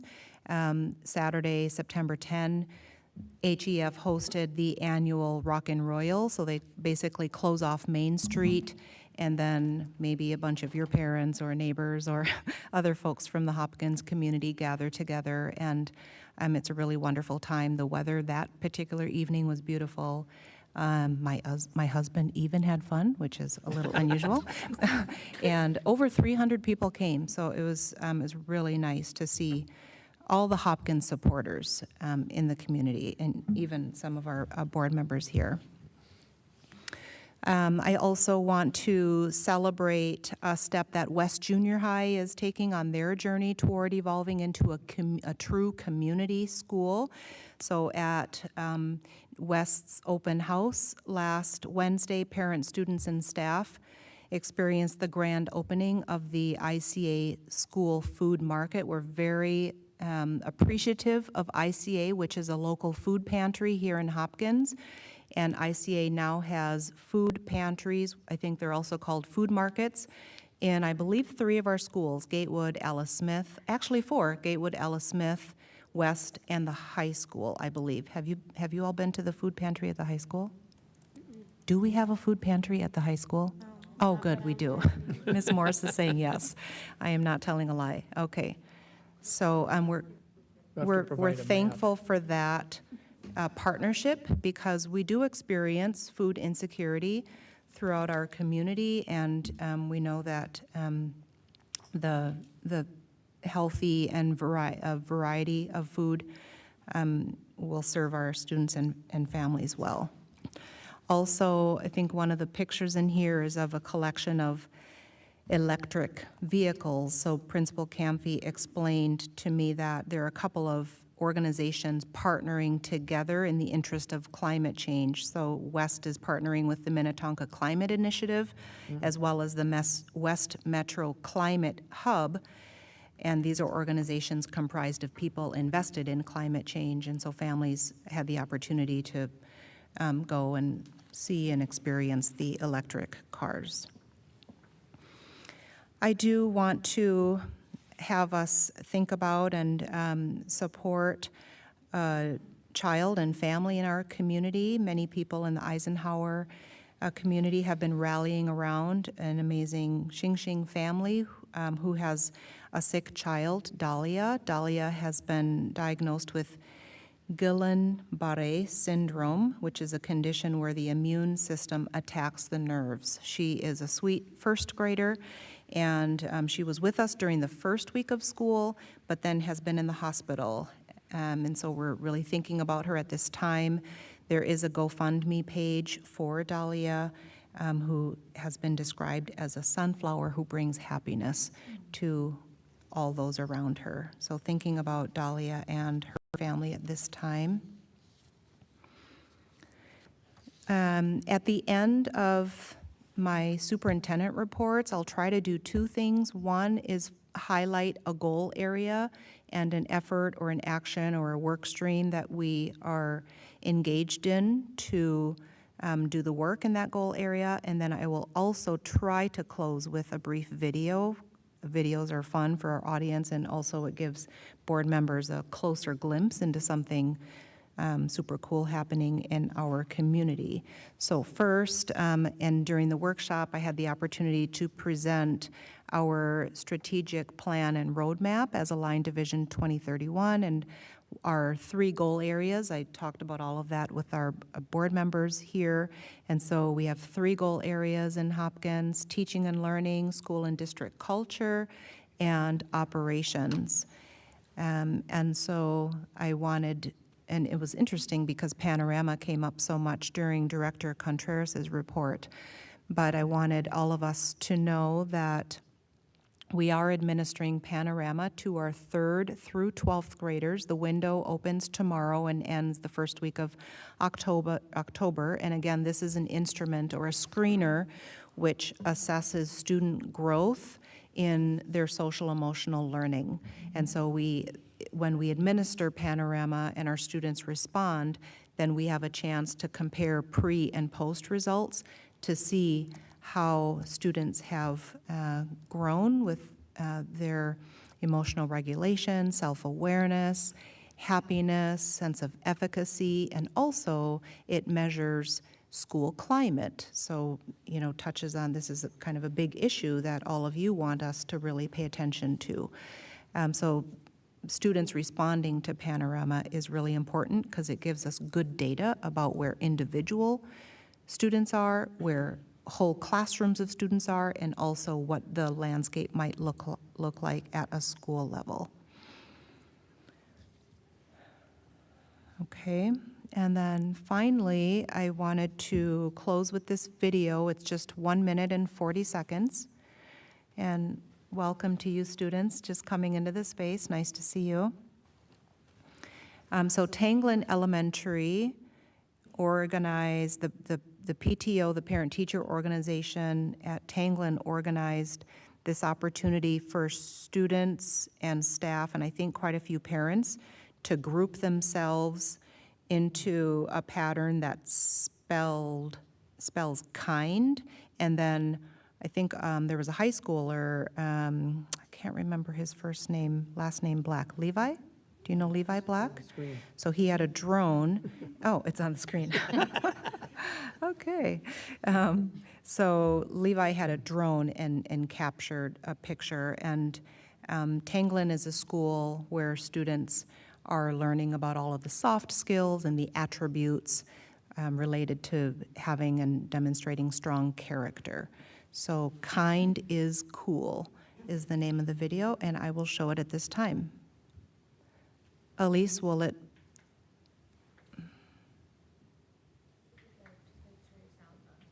Okay.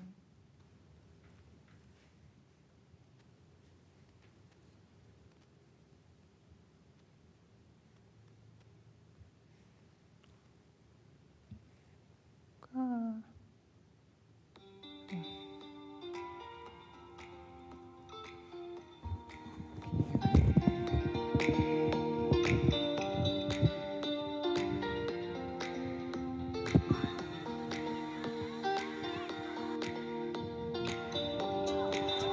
so right now we are attempting to assemble all of the children into the letters kind, so a drone can come up and take a picture of us in the letters. This is 550 children, all in matching t-shirts, spelling the letter kind at 8 a.m. on a Wednesday morning. Here we go.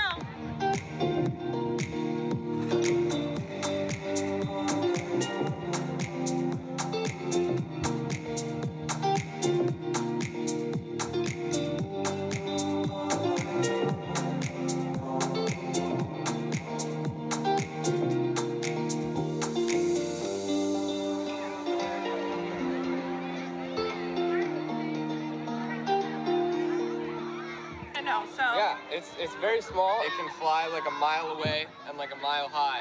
It like returns itself home if it goes too far and like loses signal. It'll just fly itself back to where it came from, which is really cool.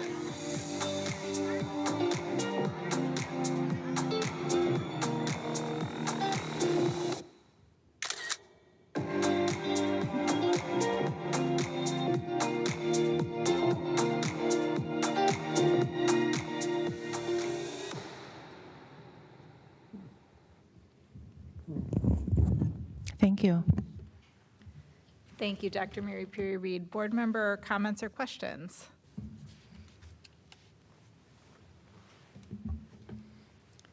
Next, I would look for a motion to approve the agenda. So moved. I have a motion. Is there a second? Second. I have a motion and a second to approve the agenda. Any discussion? Seeing none, all in favor, please say aye. Aye. All opposed, nay. Motion carries. Next, I would look for a motion to approve the consent calendar. So moved. I have a motion. Is there a second? Second. I have a motion and a second to approve the consent calendar. Any discussion? Seeing none, all in favor, please say aye. Aye. All opposed, nay. Motion carries. Next, we'll move to our treasurer's report with Treasurer Adams. Thank you, Chair Westmoreland. This is for the period of August 31st through September 13th. Expenses of note this time were for $65,118 for paper. And yes, we still use paper in this district. We got to keep the Dunder Mifflin people employed, so. We spent $1,410 for field paint, which I assume means for marking the athletic fields. $4,913 for new football helmets, $6,500 for new volleyball jerseys. I got to get up there to see that. The new track was surfaced at the high school, and that came to $303,700. I can't remember the last time we resurfaced that track, but it had been a while. $3,770 for performance rights to Legally Blonde, which will be taking place on November 17th through the 19th. $16,600 for parking lot striping. I'm not sure which parking lot, but I suspect it's probably Alice Smith and Meadowbrook were most recently remodeled. $80,291 for JAM-F software. JAM-F software is a software that we employ to monitor all of our Macintosh or Airbooks in the district. So it's a critical piece of our infrastructure.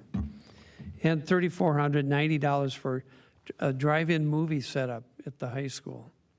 So does anyone know when the drive-in movie is going to be? October 7th. October what? 7. 7, okay. Thank you. Glad you're here. So with that, I move that we approve total disbursements in the amount of $1,634,000, $884.26 for the period of August 31st, 2022 through September 13, 2022. I have a motion to approve the treasurer's report. Is there a second? Second. I have a motion and a second to approve the treasurer's report. Any discussion? Seeing none, all in favor, please say aye. Aye. All opposed, nay. Motion carries. Next, we'll move to new business. This is always a really exciting agenda item. It is our school opening report, and I will turn it over to Dr. Mary Peary-Reed, who will introduce the team that will be sharing information with us this evening. Thank you, Chair Westmoreland. So it is an exciting report, and I think last year it took an hour. So we are going to... Maybe a little longer. Right, maybe longer. So we are going to try to be as brief as possible while giving you a level of detail that helps you feel informed. We do have 11 leaders who are all working with me and with each other to share the information. Some of the leaders are here in the space and others will present virtually. So while they're coming up, I'll just do a little bit of framing. So overall, we've had a very successful launch to the 2022-23 school year. Teachers and staff and leaders reported feeling well rested after 2 very stressful pandemic induced years, and the summer was really important to have, I think, for all of our staff and also for our students and families. So we are feeling like people are well rested and ready to teach and learn. If you think about the thousands of students who get on school buses every morning and go back home in the evenings, and just to be able to report that 100% of our students continue to be safe and transported to the school where they attend, that's a feat. So that's another feature of a successful launch into the school year. And of course, we were energized, I believe, as a Hopkins collective around having a bold vision to redefine and change the paradigm of public education, but also a strategic plan and roadmap that offers enough detail to help us get there. And of course, all of that detail is community and staff informed. So lots of exciting factors to our successful launch. And with that, we will introduce the slate of leaders who will be presenting. Elise? Or are you doing the deck? Okay.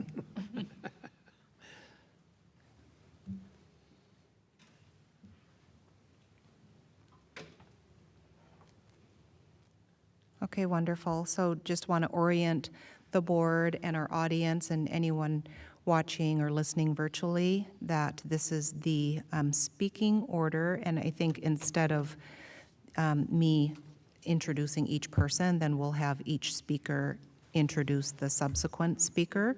So we have Dr. Lightfoot, we have Anne and Fonda, our directors of IDL and Special Services, who will talk about teaching and learning and special education. We have Sarah Chauvin, who will talk about early childhood and preschool. We have Jaleesa Smith-Breedlove. I love that last name, by the way, Breedlove, who will give us a brief report on the status of our before and after care, Kids & Co. Principal Radel is here to offer a perspective on the elementary experience, really the E6 experience. We have preschools in all of our 6 elementary schools. Principal Campy will offer a perspective on the secondary experience. John Wetter, our director in IT, will talk about information services. Kevin Newman will offer a brief update regarding facilities and custodial services. William Pierce, I think, is participating virtually to offer perspective on transportation. And then we'll conclude with Andrea Shack, who's our interim director of nutrition services, who will talk about meals. So with that, oh, and then I do want to just ask all speakers to try your very best to limit your comments to maybe 90 seconds. And I know that's a tall order, but if each of us talks for as long as I just did. Sorry.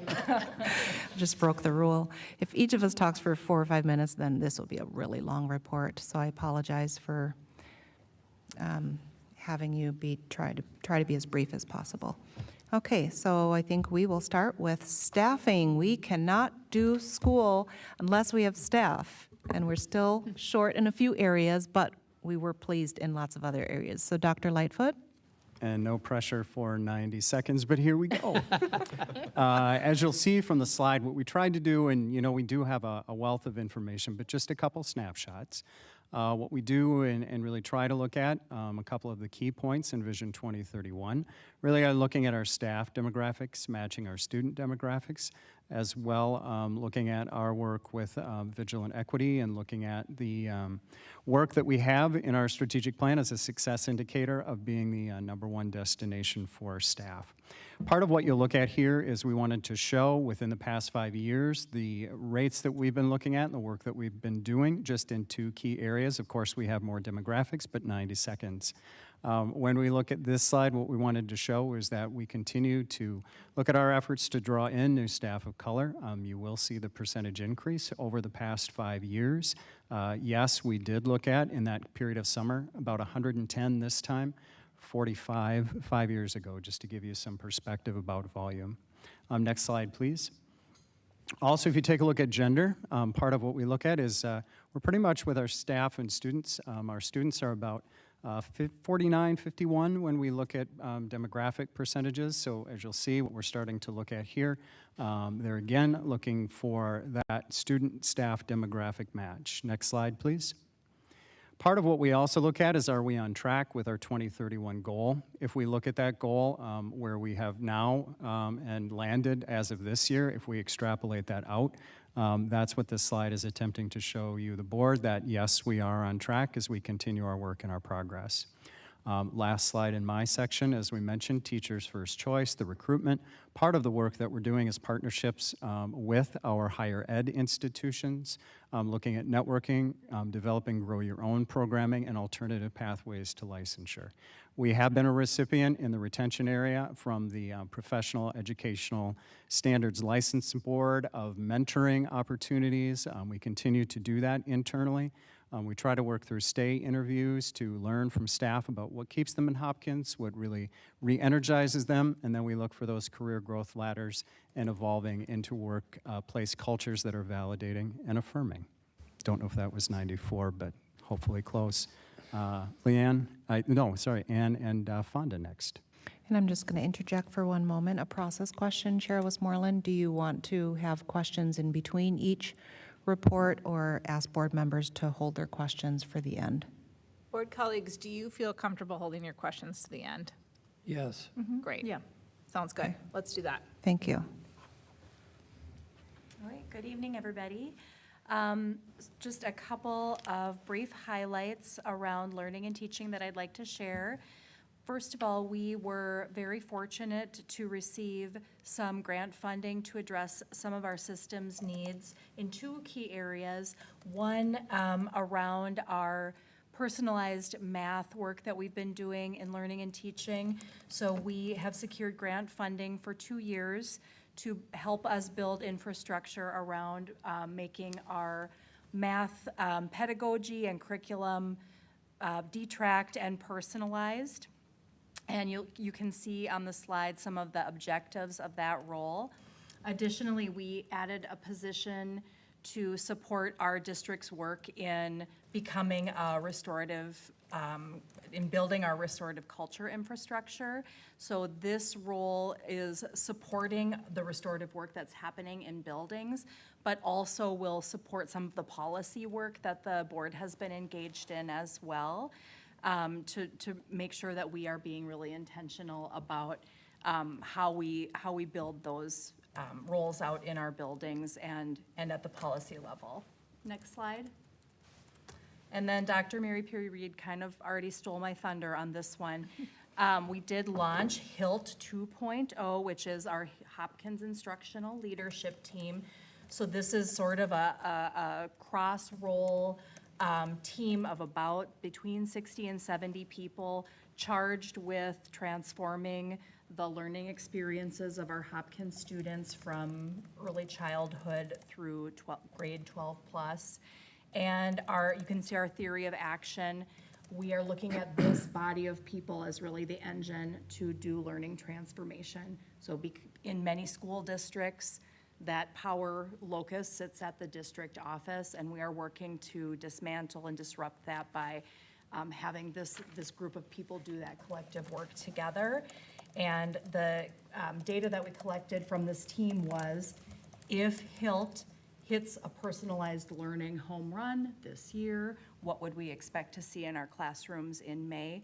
And so we collected feedback from that body, and Dr. Abby did a thematic analysis, and we'll use that data then to sort of scope and sequence that group's learning throughout the year.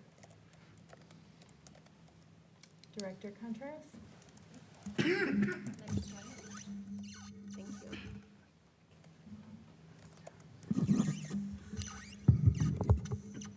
So during the board workshop a little bit earlier this evening, I did a presentation on wellness, which is kind of three components. We have co-located services, partnerships with wellness providers, and we also do screeners and provide social emotional learning curriculum. So it's kind of three components to meet the needs of students. As well as in the special education department, we are providing service to over 1,200 students at all of our Hopkins sites, as well as 10 private schools and additional programs that we have, Transition Plus, Harley Hopkins, and our Pavilion. We provide hundreds of 504 services within the district. And also in the department is our nursing members who have helped keep the district safe and strong during this COVID time by providing mitigation efforts to make sure we have safe learning environments. And then lastly, a focus has been our multiple tiers system of support, MTSS, deliverables that we worked on, which is a list of making sure we're providing core instruction, making sure we're providing SEL for everyone, and then tiering those with more intense services for those that need it. So that's been a focus so that we are providing equitable outcomes and that we are not prematurely referring students to special education services. And next will be Sarah Chauvin to present on early childhood programs and pre-K. Good evening, everyone. I hope that some of the pictures that we chose from the first weeks of schools can help you to see the smiles and the fun that we've been having in early childhood. We do tend to some tears as well, because it is the earliest stage and people are learning to say goodbye, but we're having a lot of fun in early childhood. One of the things we're most proud of is that early childhood is becoming one team, with each program and staff member supporting all of our students based on needs and goals. So with that in mind, I just want to highlight the multiple programs that we have: early childhood family ed, early intervention, ECSE, Hopkins preschool, and screening. I wanted to talk a little bit about some of the partnerships and collaborations. I'll just review quickly. Early childhood family education is able to partner with Westwood Nature Center, Oxford Village and Project for Pride in Living, and Adopt Synagogue for programming. In addition, we are in our second year, thanks to the ESSER funds, of a mental health support through Relate Counseling. And we have an amazing partnership we're proud of with St. David's. Our ECSE and students are able to access St. David's Autism Day treatment within our Harley building. Our goal is to continue to create partnerships and continue to reach into the community for programming. Next slide, please. Just as a review, we've had a successful launch of Hopkins Preschool. We've talked about this at the board table a number of times, so I'm really excited that we're getting to the first few weeks.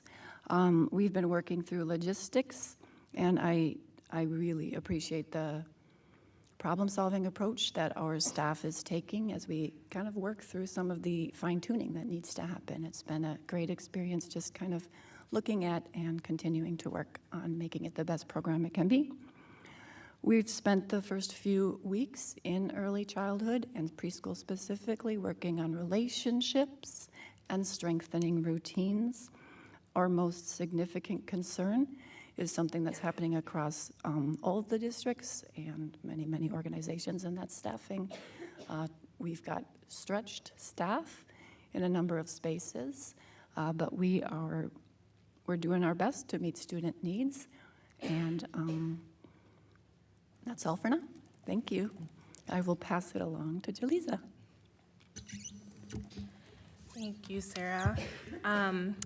So Kids and Company has started the school year with 63 staff, with 53 of those staff in ratio, serving 559 students at all 6 of our elementaries, and that's E through 6. So we've collaborated with preschool this year to provide before-school care as well. We have experienced a 132% increase in demand for childcare this school year compared to last school year's total serve across the district. We are in the forefront of closer alignment and integration within all of our OST programs, as well as strengthening our relationships with building leaders to create a seamless out-of-school time environment that's also influenced by school building goals, enrichment goals. This year's priority so far has been resolving also our staffing shortage, as well as dissolving our current wait list of students of 285 students across the district. This priority comes with fulfilling a demand to increase our workforce, and that would have us increasing our workforce by 162% compared to last school year. We have been thankful that our district staff have been able to take time from their workday schedules to support some of our sites, assisting us with serving additional students. And we also are applauding that our high school students and families have also have joined us in working in the after-school environment. So we've hired about 10 high school students who are supporting our elementary students, which feels really great. We're excited to move forward with expanding our program with innovative projects and collaborations, as well as making sure that we create team culture where staff feel appreciated and youth feel challenged and connected to the adults that are serving them.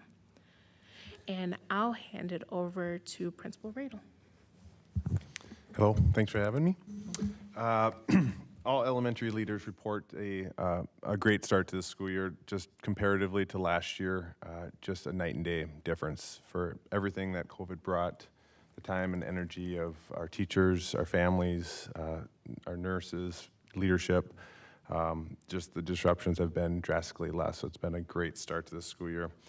We've had three sites have earlier start times, 7:50, and so for many of our secondary schools, that was like normal, and for us, it's a shock. So, but our families have adjusted. The biggest worry was like, what are our youngest learners going to do at the bus stop so early in the morning? And I think there's still fear there with winter approaching and the darkness approaching, but our families are adjusting well, and so are our staff. We have 3,633 students to our schools, 170 which are new, so that's a combination of in-district transfers and open enrollment. A lot of exciting things happening. We have our primary years program happening at Eisenhower and Gatewood. They're kicking that off. A lot of multi-age classrooms, inquiry-based instruction, Glen Lake Go, some things that are happening that we're excited to dive into as the year goes on.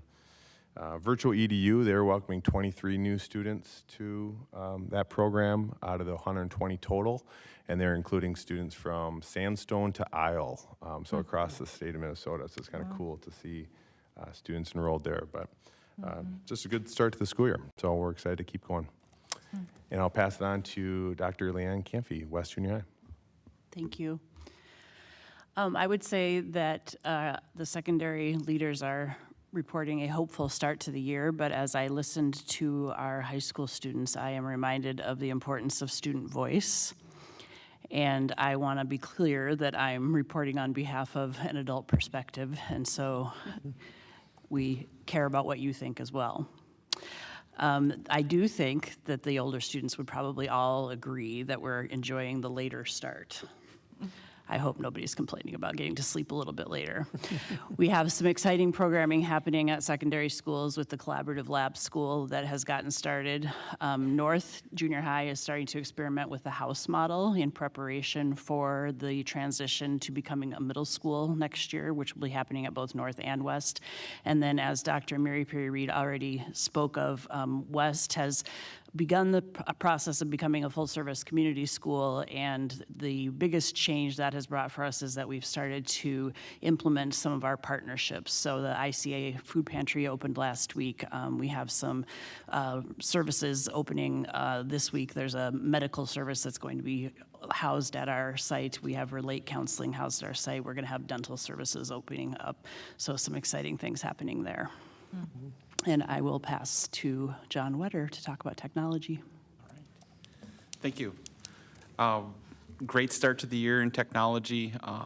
Speak a little bit to a couple of the larger items that we have worked through this fall as we've been getting ready both throughout the entire summer and then as we're welcoming our students back into our schools.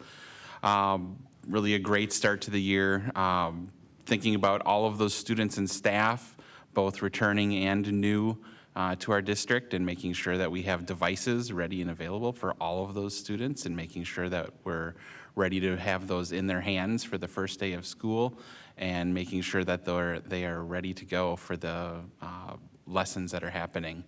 And at the high school this year, we refreshed all of our devices. So the 11th and 12th graders had their Chromebooks that they kept over the summer, and those were all refreshed to new devices this fall. And so moving those through, that's our entire team working through the summer to make sure that that's ready to go.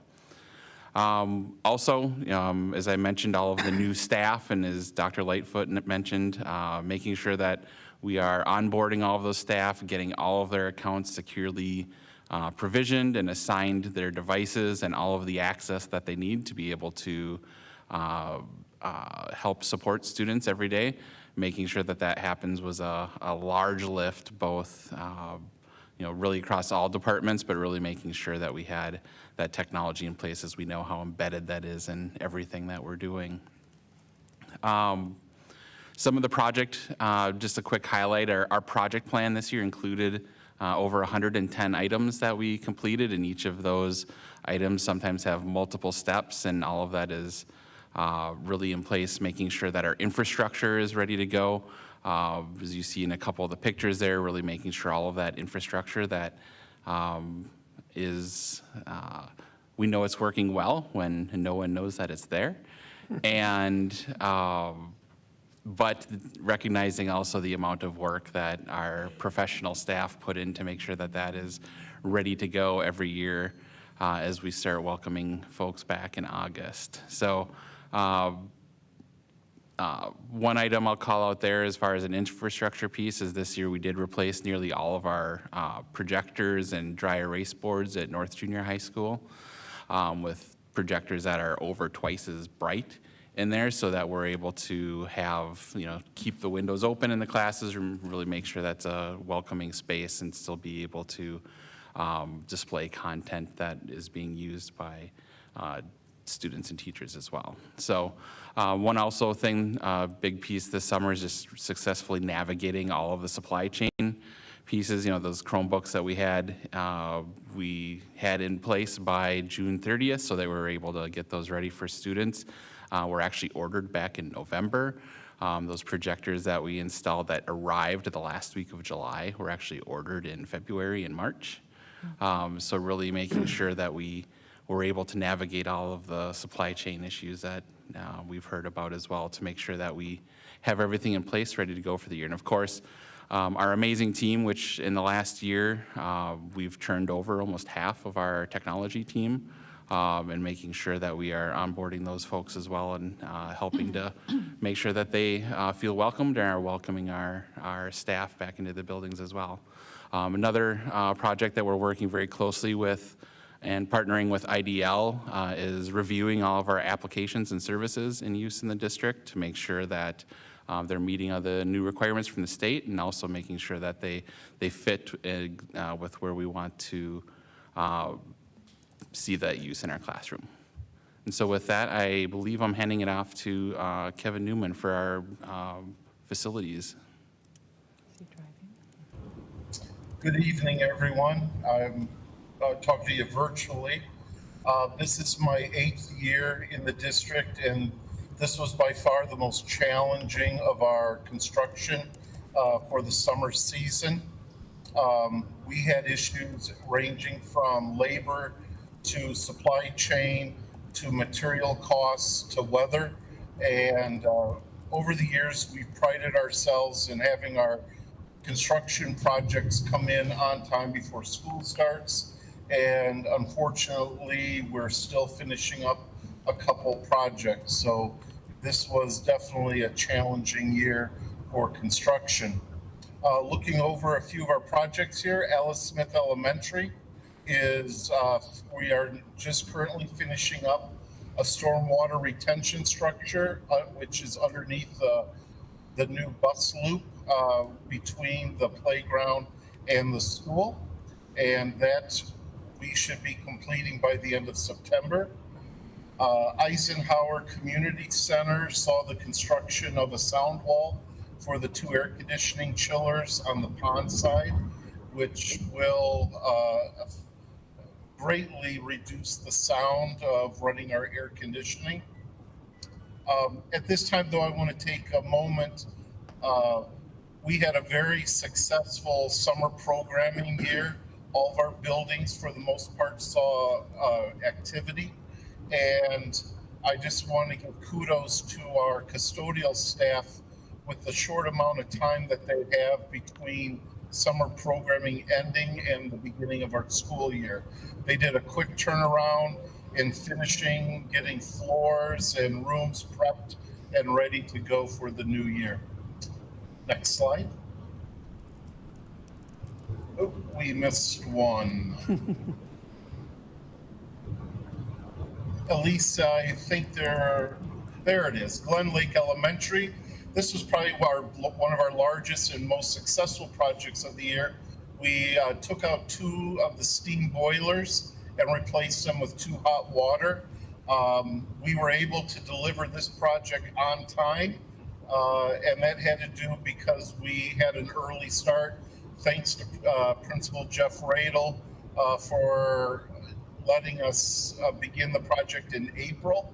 And so that one we did deliver on time before school started. And probably the most significant item is the building is now a 4-pipe building, which means we can run air conditioning and heat at the same time. Previously, they were a 2-pipe building. It's either one or the other. And so that should be a significant change, especially in the fall to winter or summer to fall, and then the winter to spring. It should be a nice learning environment inside Glen Lake. Meadowbrook has seen a substantial parking lot project, and that too is coming to completion here. It will be done by the end of the month, and it will be significantly completed by the end of next week.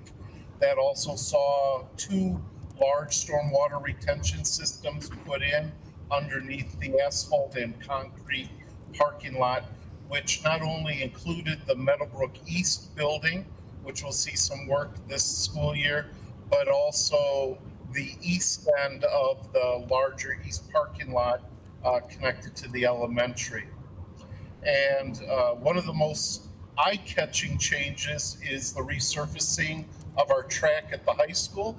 It went from a red track to gray and blue, quite the change, and that was chosen by the coaches and students.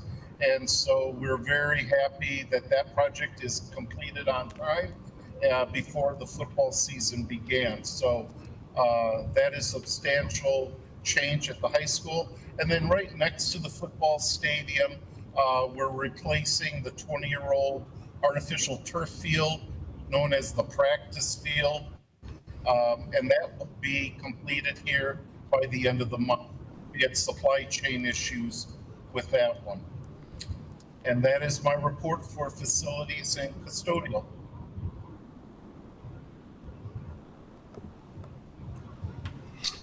All right. My name is William Pierce. Good evening, everyone. Real quick, we had a strong start to the school year for transportation this year. We had, as we started, we have about 70 routes. We were transporting roughly just a few hundred, about 4,900 plus. We have 46 Type C, 8 Type A buses, and 16 Type 3 vans, but we also have district vehicles, so we do have 4 Type A drivers for our district, and we do have 5 Type 3 vehicles that are for district use. Just talking a little about, as we entered into the school year this year, our goal was to improve our systems. One of the big things we did was try to leverage the way we communicate and some of our technology through upgrading our call center with the help of John Wetter and his team. We got a chance to meet with some engineers to look at how to better communicate where families can call. There's still work to be done in that area, and we're working to improve it. Just as a note, we had over 400 and I would say near 450 calls on the first day of school. And so we were able to track those calls and know, if they were helped or if their call was missed or if they were on hold. We're looking at ways to reimagine the way we communicate through Blackboard. So we're working with the Marcom team to better understand how we can use it and to be able to provide information quickly and respond to, so that parents are aware of anything that's happening with their students or their scholars' transportation. We'll go to the next slide. So this year we began planning our routes back in March to prepare for the bell time changes. And through some of the discussions that we had a few challenges that we had to overcome. We're still seeing that some of those challenges play out, but we are happy to report that we were able to try to keep most of our young scholars from being out early in the morning, where their bus stops now, or their bus times are more around the 7 o'clock range for our early riders. And so with the longer school day in the secondary, we had a few challenges there. So it was successful. One of the areas we are focusing on this year is how we worked with our open enrolled families. And I will acknowledge that was a challenging area for us this year as we looked at being able to respond quickly to some of the families that were looking for closer bus stops or wanted more information faster. We are improving that system, and that's one of the things that is really kind of at our forefront as we go into preparing even for next year. But I will say this, our team with Lake Country, our contractor, and the Hopkins transportation team, they have all embraced the ability to work together to improve and change systems. So I do want to say we have received some positive feedback, but we have also received some constructive. And we are taking the constructive feedback that we have received from families, our families in the district, the students, other departments. We are taking that to heart to try to improve and do better for next school year. But all in all, we had a great team. We had a great start, and it's only going to get better. So I'm going to pass it on to Andrea in nutrition. Well, good evening. I'm Andrea Schock, the interim director for student nutrition. And we had the pleasure of starting out the school year with hosting the district-wide picnic. And this year we did soul food, and we served over 730 meals that afternoon. Had wonderful food, enjoyed being with our staff and enjoying a great meal together, a great way to start the year. And a big change is all our meals this year are full pay. So we have gotten the word out and are asking our families to please fill out free and reduced meal applications. This year, Minnesota is piloting a Medicaid medical assistant program, which is actually brought us in over 1,000 more students that qualify for Medicaid eligibility. And I'm hoping that will continue into the next couple of years. Next slide, please. This year, we also are starting a new program called the Minnesota Harvest of the Month, and this celebrates all in-season locally grown foods. for each month for K through 12. It's a free marketing program to promote the use of seasonally available locally grown foods. They're all raised and harvested right here in Minnesota. All schools in our district are participating. September, our harvest of the month was Minnesota grown potatoes, and that picture you see there is from one of our schools. And we're really excited to bring this program to all our schools. We also still have our fresh fruit and veggie program. It's still going strong at Gatewood and Eisenhower Elementary, which I know the students, staff, and parents love. And next slide, please. Student nutrition staffing update. So as like a lot of my colleagues, we started our staffing with some needs. In June, we had over 13 positions we needed to fill. As of this week, we have 5 positions that are still open. We are continuing to recruit and interview potential new employees each week and are very optimistic that we'll have all our positions filled soon.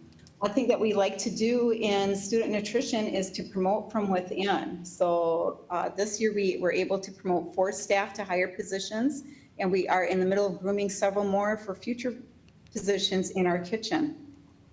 Thank you so much. I look really forward to this coming year and feeding all the students in our district. Thank you, Andrea, and thank you, team.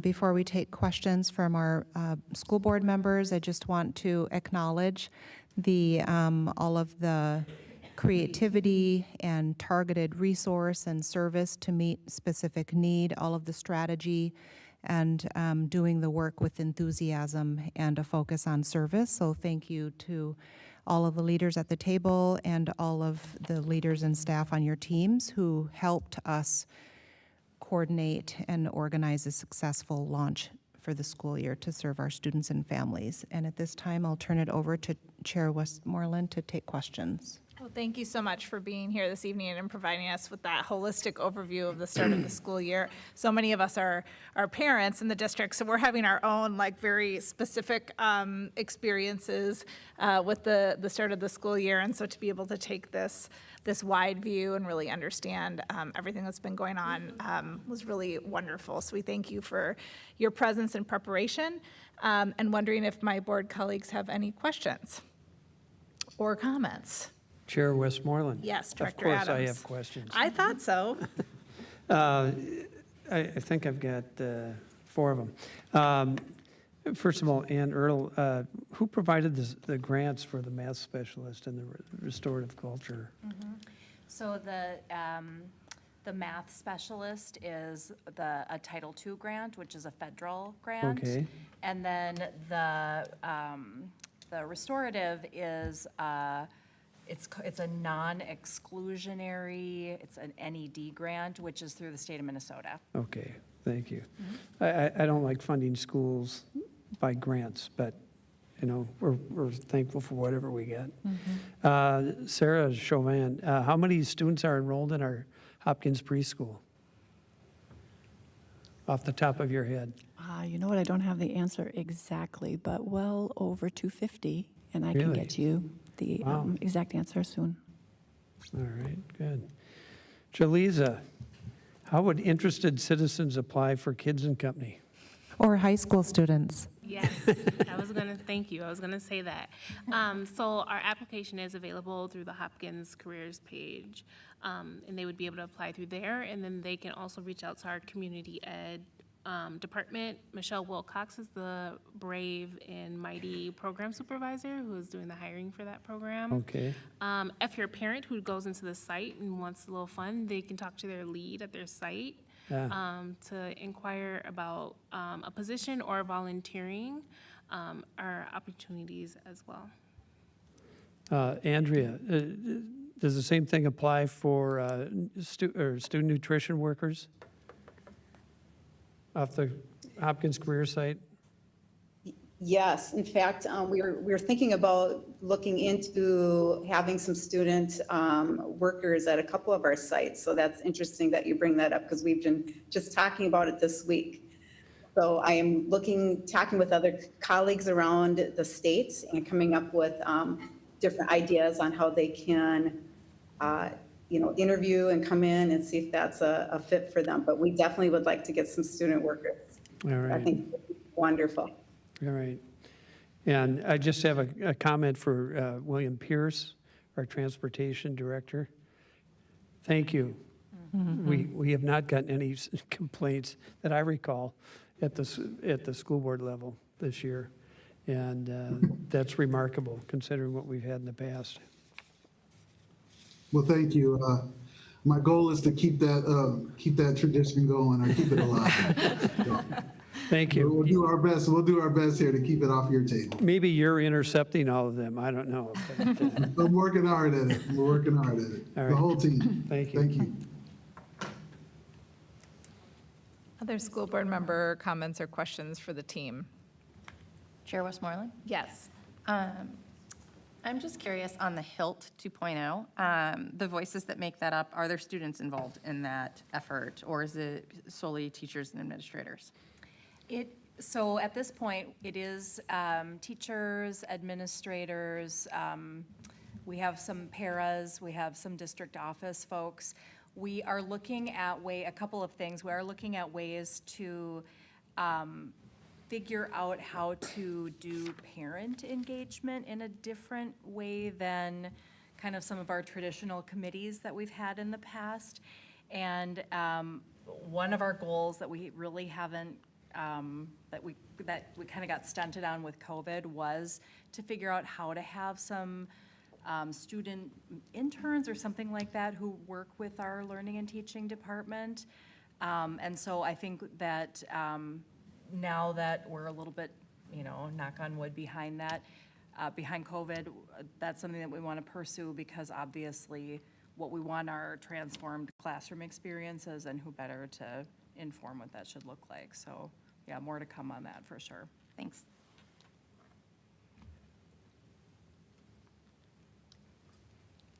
Other board member comments or questions?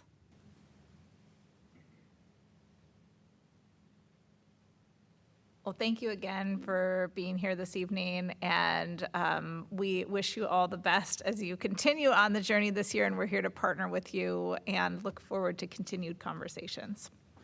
Thank you. Thank you all. Thanks, everybody. Yes. Fun to have you over here. Thank you, leaders in the virtual space, too. We have quite a bit of work in front of us. I'm going to propose that we take a short break. And so I move that we recess until 8:30. And I would look for a second. Second. I have a motion and a second to recess until 8:30. Any discussion? Seeing none, all in favor, please say aye. Aye. All opposed, nay. Motion carries. See you back here at 8:30.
Right, my board colleagues back to the table. I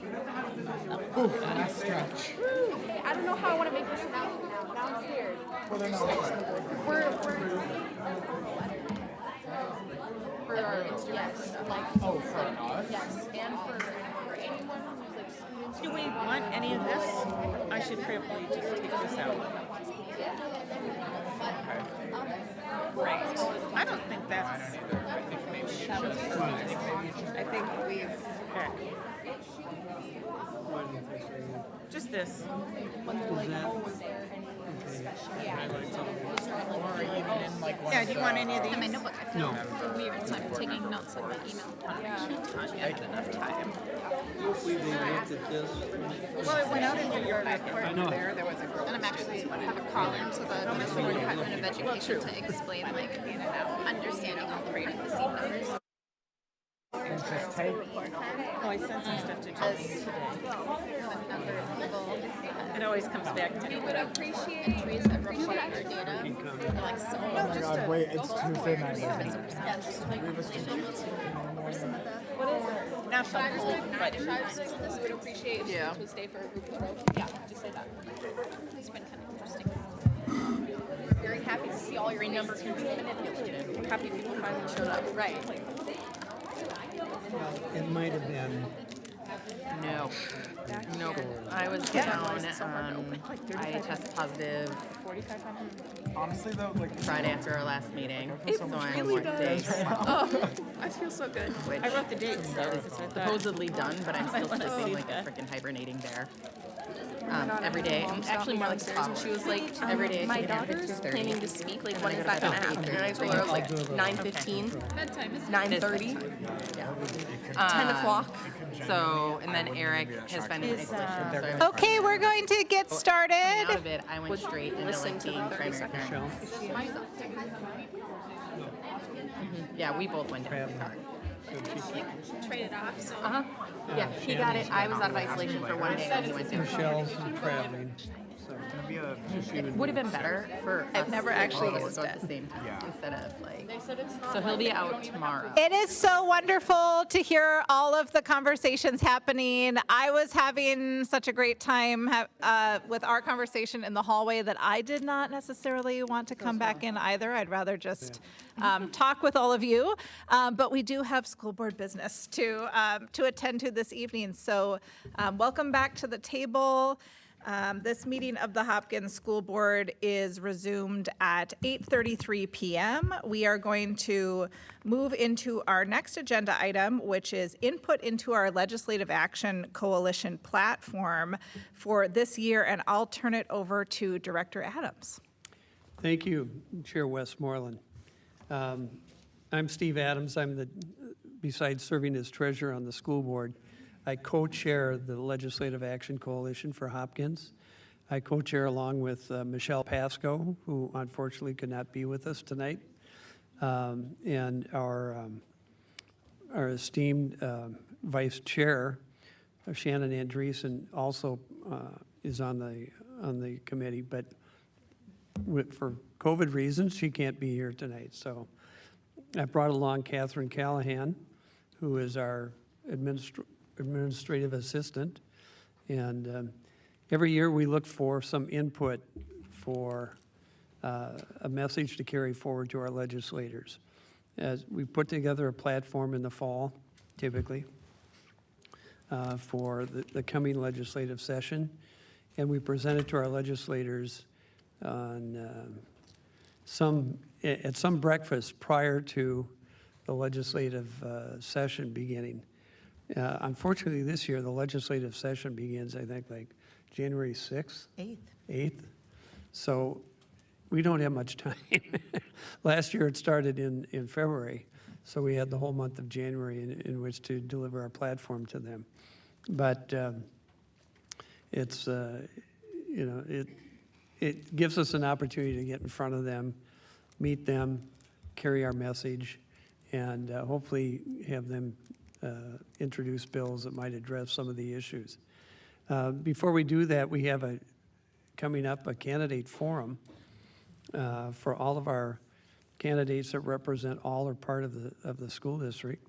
And I'll just let Catherine tell you about the upcoming candidate forum. Sure, thank you. A shameless plug. The platform is going to be held on Saturday, October 1st, and we hold it with one Senate district at a time for about an hour. So it runs all day. It's from 9:30 till 4 on Saturday the 1st. We've invited all 14 of the candidates who are running for 10 positions that will represent the Hopkins Public Schools. We expect a great turnout.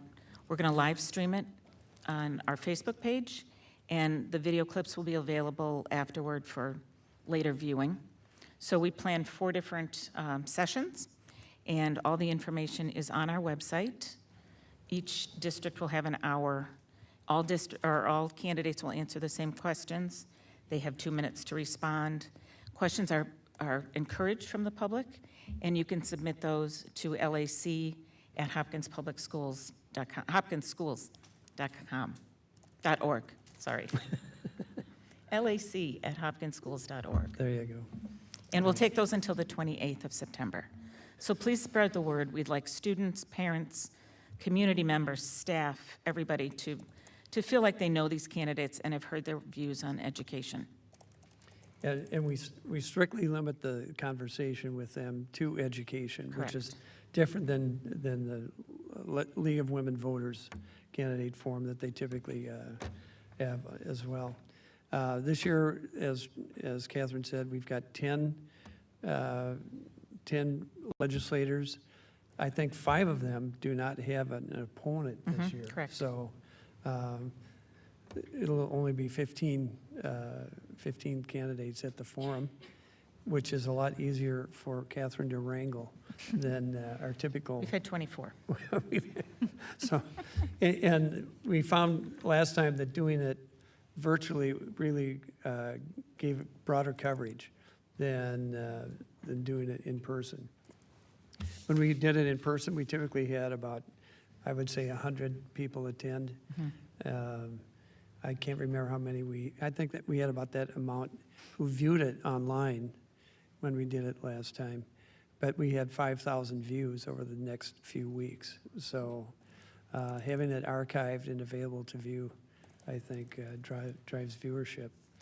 So at any rate, we're asking for some input into the legislative platform. We submitted to the board last year's platform, and we're looking for any input you might have about things that we might add to it. I will sometimes review items on it that got passed in the last legislative session. Unfortunately, none of them got passed last year. We had a very inactive legislature, and I think we're going to carry over all of these items going into the 2023 legislative session. But if there's anything else that's weighing on anyone's mind, any other issues that you think we need to address, we're certainly looking forward to hearing what that might be. So any input from any of the board members? Hearing none? Director Adams, you've certainly, I think, accurately identified where we're at. As I was reviewing the platform from last year in preparation for this meeting, I thought, oh, well, maybe there's something we could pull out, to highlight that was actually done in one of these categories. And it's just really egregious that, especially with the budget surplus in our state, that we weren't able to really move in any meaningful way on any of these priorities. And so my first inclination would be to say, yeah, absolutely. Change it to 2023 and put forward the same platform. I think the framing was really powerful, thinking about what we've learned as we've continued to move through the pandemic. And thinking about this theme of strengthening and simplifying, I think was a powerful frame as well. In your experience as you were advocating to legislators, how did it play? Meaning the frame and the specific priorities. Are there things that we might think about just like reframing a little bit to make them clearer or more appealing or something like that? Or by and large, did legislators understand what we were trying to do here? Catherine can back me up on this, but I think by and large, they understood. They what we're- understood, yeah. Yeah, and we're very supportive. Unfortunately, many of them were not in a position of power to make it happen, especially in the Senate. So some of the items that are on here were introduced in bills that were submitted in the House, but never made it to the Senate. Or, I won't say any of them got voted on, in fact, in the Senate, I don't think. Nope. So, but this coming season, this legislative season is going to be a funding year. Right. And that's a little different than last year where they didn't have to come up with any funding. It was already locked in based on the prior session. This time, they're going to have to act on funding for schools. So we'll see with a big surplus if we get any increase over our normal 2% that they generally hand out to us. So. I guess the only thing I would consider adding would be some funding around holistic school culture and safety work, thinking about the restorative practices that we've been implementing district-wide.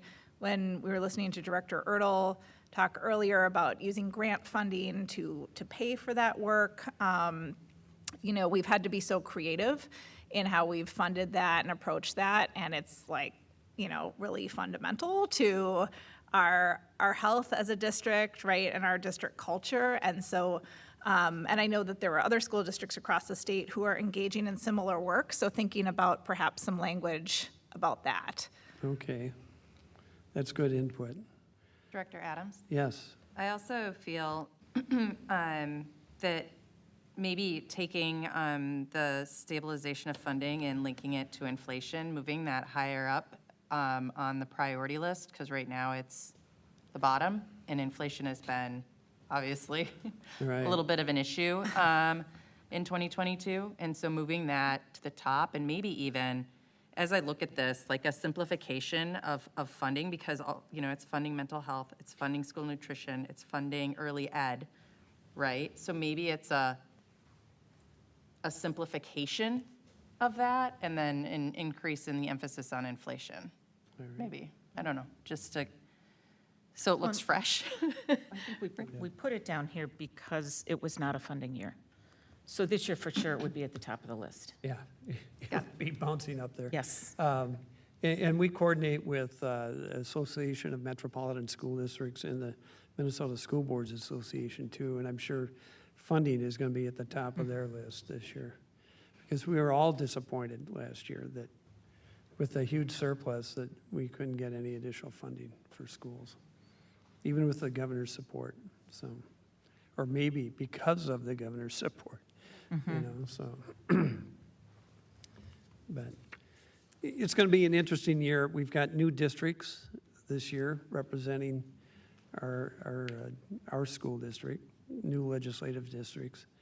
And we're going to have a new set of representatives and senators this year, maybe, I can't think of anyone that's not running for reelection, but some of them may get replaced. So it's always an educational experience dealing with a new representative or senator. So any other input? Chair Westmoreland. Yes, I do have a question. I have, since joining the board, have kind of ridden the coattails of the LAC a little bit, and I'm very interested in this entire process and kind of agree with I think we just kind of slapped 2023 on this and mostly call it good, because it was really disheartening to kind of, participate, and you guys participate much more, but to sort of participate in this process and have representatives that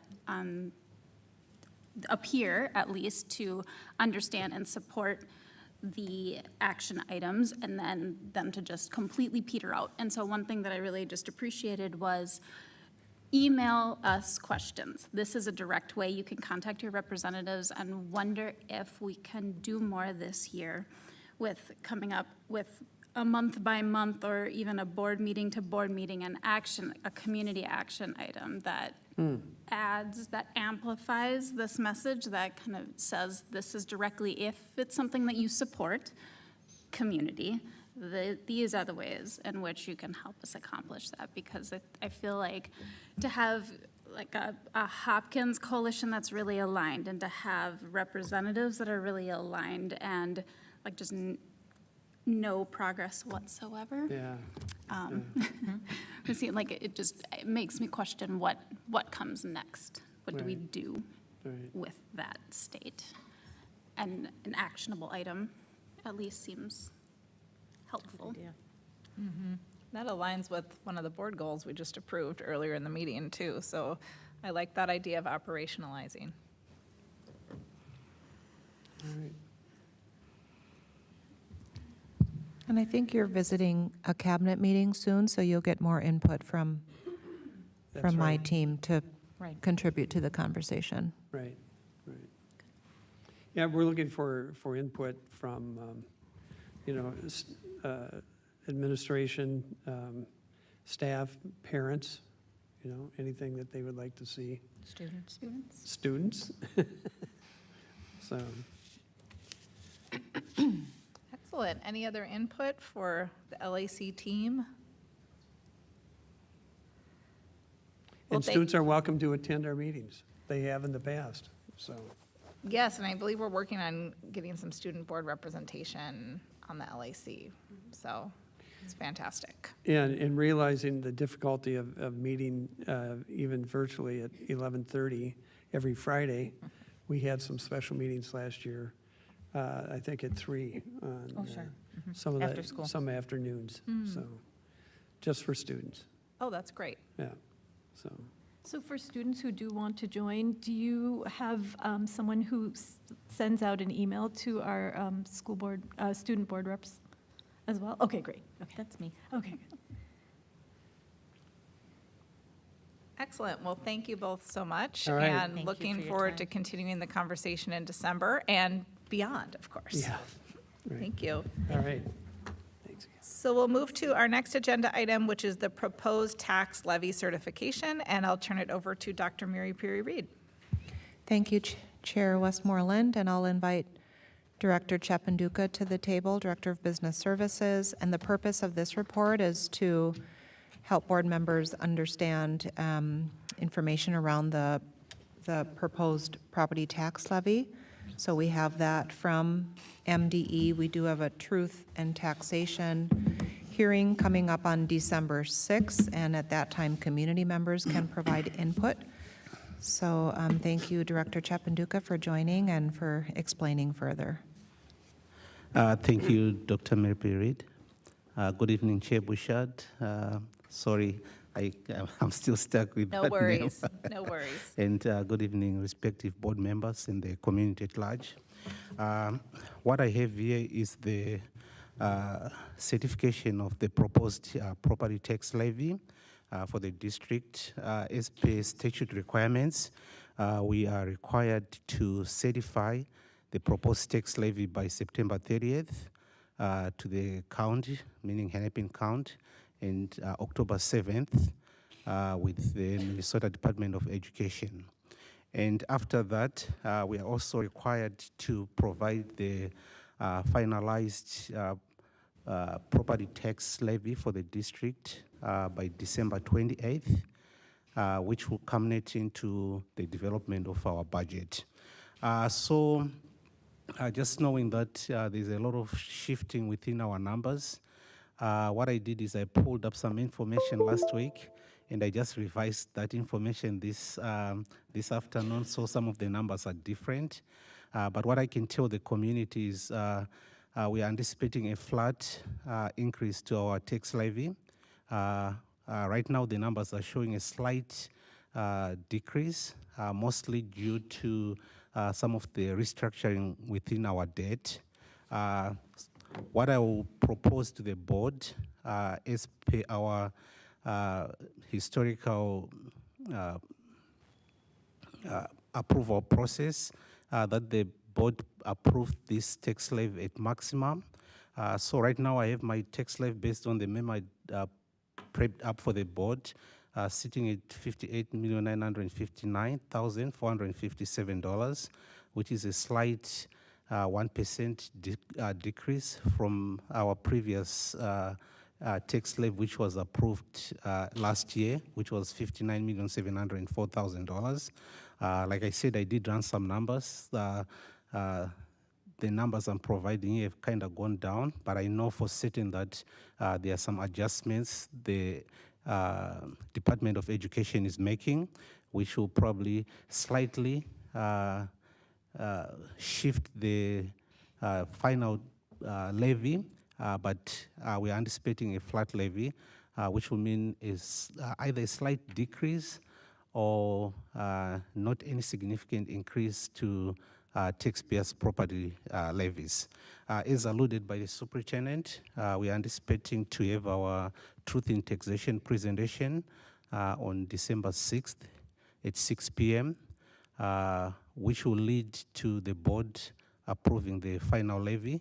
As we proceed towards that time period, I'll be updating the board with new information based on any changes within the numbers from MDE. So the request for tonight is for the board to certify the proposed tax levy at maximum, which gives flexibility as we change the numbers, or as MDE shifts some of those numbers, so that at least we can get the maximum levy possible for the system. Thank you, Director Chapanduka. So to clarify, certifying at the maximum would not signify a tax increase for our community. It would be flat or perhaps a small decrease. Correct. Thank you. Questions or comments from the board? Yes.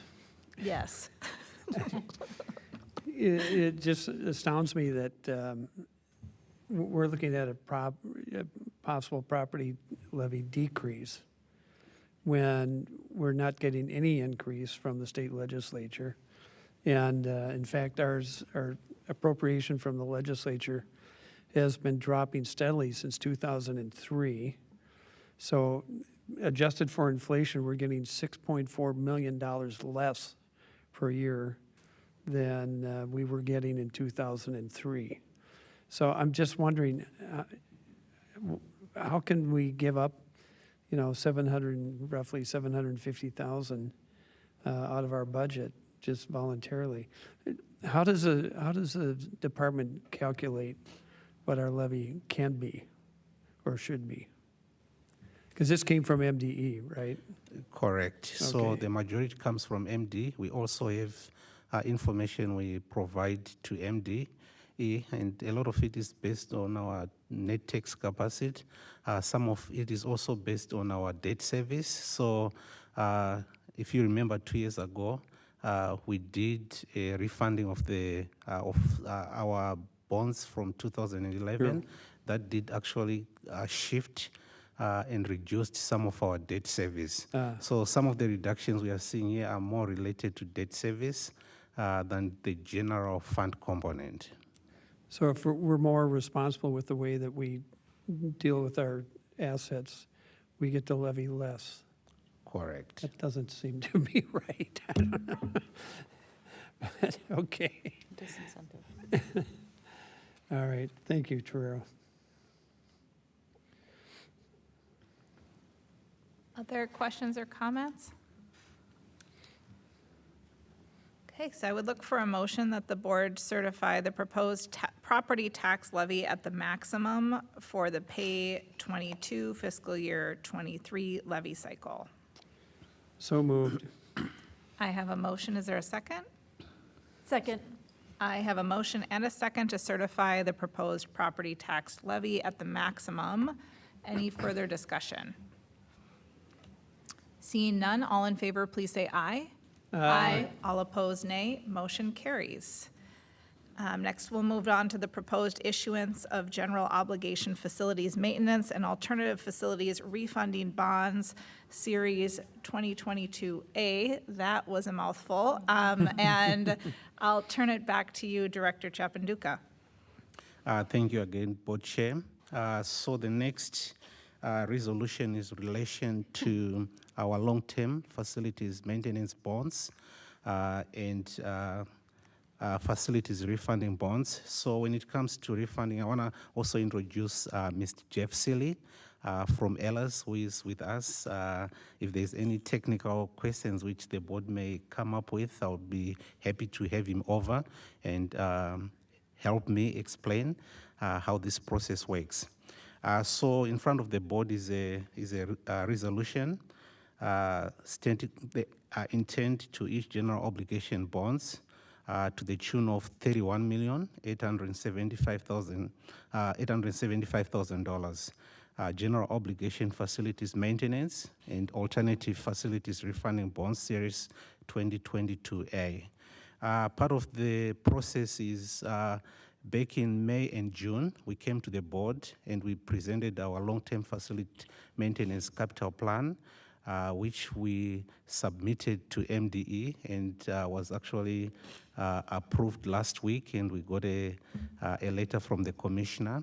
So for us to be able to service those capital projects, we need to sell bonds, and the issue at hand is a portion of the bond sale will go to cover some of the deferred maintenance, long-term facilities, services for the district, and a portion of the issue is going to refund our 2013A and 2013B bonds. So what we have identified in the market is these favorable interest rates, which if we reissue some of our debt or some of our bonds, it will reduce the debt service, which will lead to taxpayers paying less in taxes, which may actually translate back to when you start to see a reduction in the levy, it's also related to that. So a portion of it, based on the work Ellis and our advisors do, they check the market, and if they see that there's a component of favorable interest rates and look at our previous debt and previous bond sales, and if they see that we probably at one point in time sold bonds at a higher interest rate, we can go reissue those bonds at a lower interest rate, meaning that our debt service is going to be lower. Property tax are also going to be lower.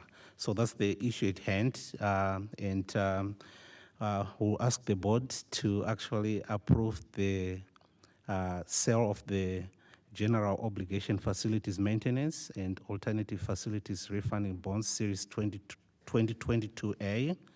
And after this resolution is passed, we are intending to actually sell these bonds sometime at the beginning of November.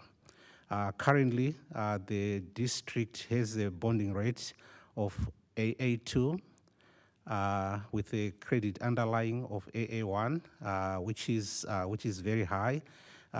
We use Moody's as our rating agent, and Moody's, the highest bonding rate is a AAA, followed by either an AA1, AA2. We'll be having a conversation in the next couple of weeks with Moody's to see if they can upgrade our bond rating from AA2 to AA1. I feel like we deserve it because when you look at our financials in the last 2 years, our district has been balancing its budget. We have a strong fund balance. What this will do is if we get upgraded to an AA1, our interest rates will also be favorable, meaning that we can buy bonds at a premium, which culminates into lower debt for our taxpayers. Good. Excellent. Thank you very much, Director Chapman-Duca. Questions or comments from my board colleagues? Chair Westmoreland. Director Adams. I notice here, Torero, that it's estimated we'll save about $293,000 in future debt service if we are able to refinance. Is this assuming that we get the AA1 rating, or is this based on AA2? This is just based on what we have on the market right now. So the, because I mean, it's not guaranteed that we'll get the AA1, Yeah. but this process will continue. So Ella's and team have done an assessment, and based on what they've seen in the market, they've recommended that we actually do a refunding of this bond, which will mean reduction in our interest rates. Okay. And I see that conference with Moody's is scheduled for the week of October 17th, Correct. according to the schedule. Okay. And you can be part of it if you want. If I don't have enough other stuff to do. Okay. Maybe some students would like to sit in on that. Interesting. Any other board member comments or questions before I turn it over to Clerk Peterson? Okay, so I would look for a motion that the board approve the proposed issuance of general obligation facilities maintenance and alternative facilities refunding bonds, Series 2022A, and pass its related resolution. I'm looking for a motion to that effect. So moved. I have a motion. Is there a second? Second. I have a motion and a second. Any further discussion?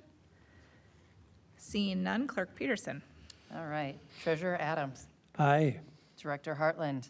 Aye. Director Kahn. Aye. Director Ross. Aye. Director Peterson. Aye. And Chair Westmoreland. Aye, thank you, Clerk Peterson. We have 6 ayes, 0 nays. Motion carries. Thank you very much, Director Chapanduka. Thank you, Torero. Thank you. Next, we'll move on to policies in first read, and Director Ross will be introducing this agenda item as we welcome Assistant Superintendent Lightfoot to the table. Yes, thank you, Chair Westmoreland. Yeah, definitely want to invite Dr. Lightfoot. We have 6 policies in first read that we want to be able to put forth in front of the board. There was a limited amount of changes that were done based on our monitoring committee's meeting and kind of the recommendations that was set forth by the MSBA. One of the things we did focus on was ensuring that there was gender-neutral language throughout each of the policies.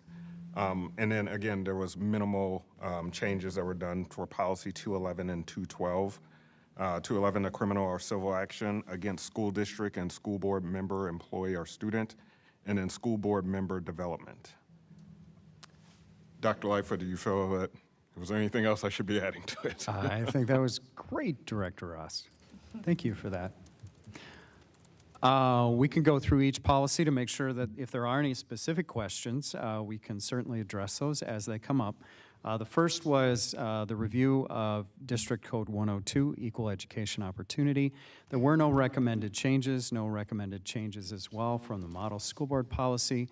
You will note that as we have done our work over time, that we have been specific about the design of this policy as an umbrella policy to allow us to look more intently on the specific components of each element of this equal educational opportunity policy to be more specific and more acute as policies are designed to support and be supportive of the district actions.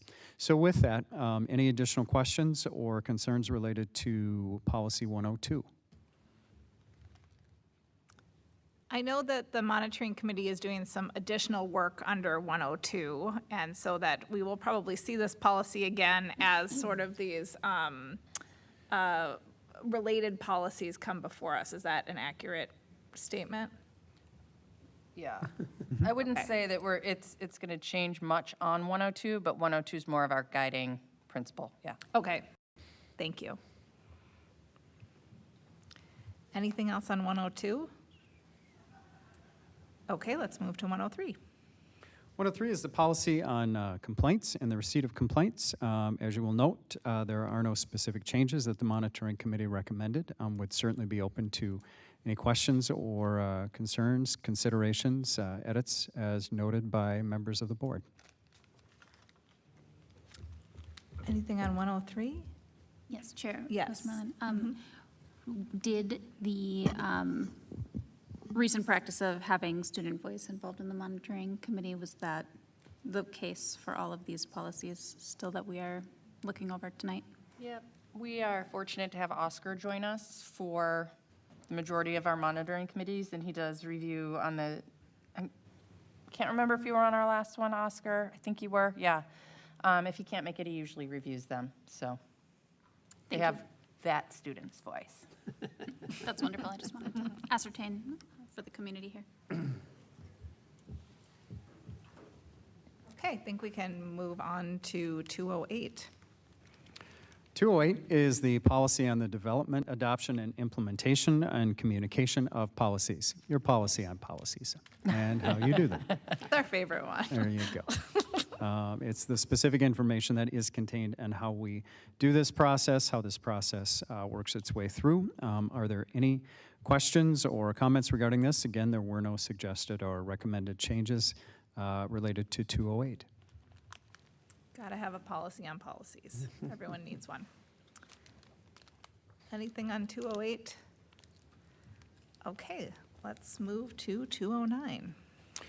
On 209, this is the School Board Code of Ethics and Operating Principles. As you will note, much of this is a locally determined element with the framework set forward by Minnesota School Board model policies. With that, certainly if there are any additional comments, questions, or concerns, we can respond to that related to 209. Chair Westmoreland. Yes. In the past, we've had some board members who have been absent from board meetings for an extended period of time. And looking at the statement of policy here, it says that each school board member should attend school board meetings. Was there any discussion in the Policy Monitoring Committee about limiting the number of absences that a school board member could have from a school board meeting? You know, one of the things that I rely on are some of our local municipalities. And I know of Minnetonka, for example, if a council person doesn't attend X number of meetings, then they call for that person to resign or be terminated from the council and someone else be appointed. I don't know if that discussion ever came up in the Policy Monitoring Committee. It did not. Okay. I think it might be worth reviewing at some point because I don't want someone to get elected to the board who refuses to attend meetings or just doesn't make it a priority. And I think we ought to have a little teeth in how we enforce that. So from a procedural perspective, these are just in first read, correct? Yeah. So we can take that back and add that to our agenda item. We have a meeting on Thursday, so Okay, we please do. can revisit that one, Treasurer Adams, on Thursday. All right, good. Great. Anything else on 209? So as to note, as Director Peterson identified, we'll take a look at the general statement of policy and specific, Director Adams, your look at A1 with the attendance of school board meetings with the possible consideration of looking at additional information related to specific attendance requirements. Is that That'd be great. accurate? Thank you. Thank you. Okay. Any other comments, questions on 209? The next is 211. As Director Ross identified, there was a specific intentional change that was reflected in 211.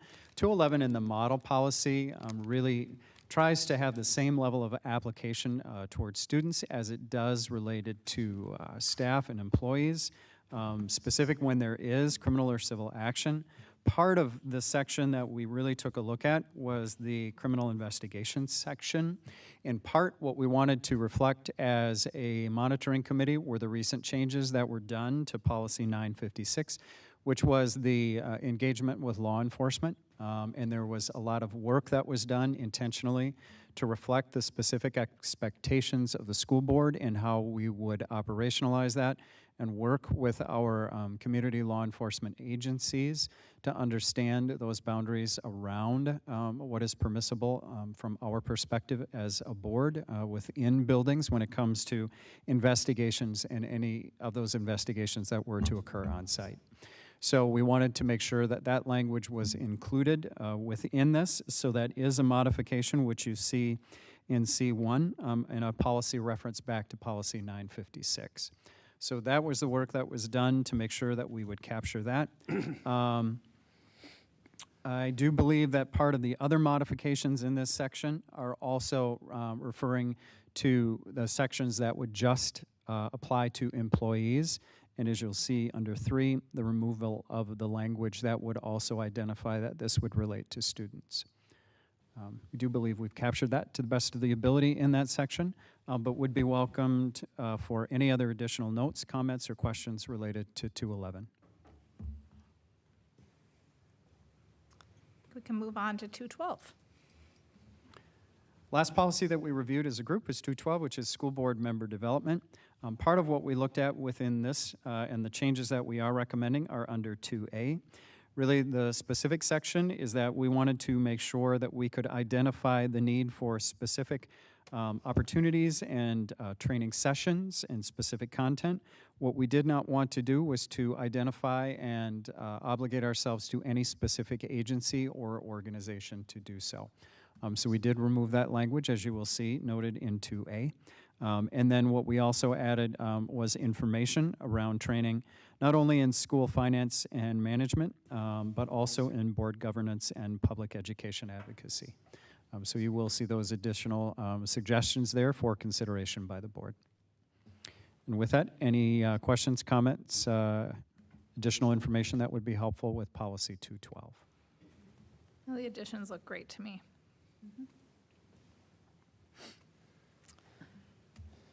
Okay, well, thank you very much, Director Ross and Assistant Superintendent Lightfoot, our entire monitoring committee for your work on this. And I would look for a motion that the board approve the above policies in first read and that the board direct the administration to prepare the policies with suggested revisions for approval in second read at the next meeting.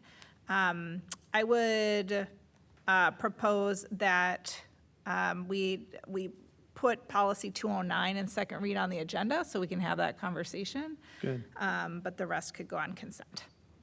So I would look for a motion to that effect. So moved. I have a motion. Is there a second? Second. I have a motion and a second to approve the above policies in first read and put all of them on consent in second read for the next meeting except policy 209, which will go on the agenda. Any further discussion? Seeing none, all in favor, please say aye. Aye. All opposed, nay. Motion carries. Next, we'll move into board member reports. Thank you. Thank you very much, Assistant Superintendent Lightfoot. Thank you, Nick.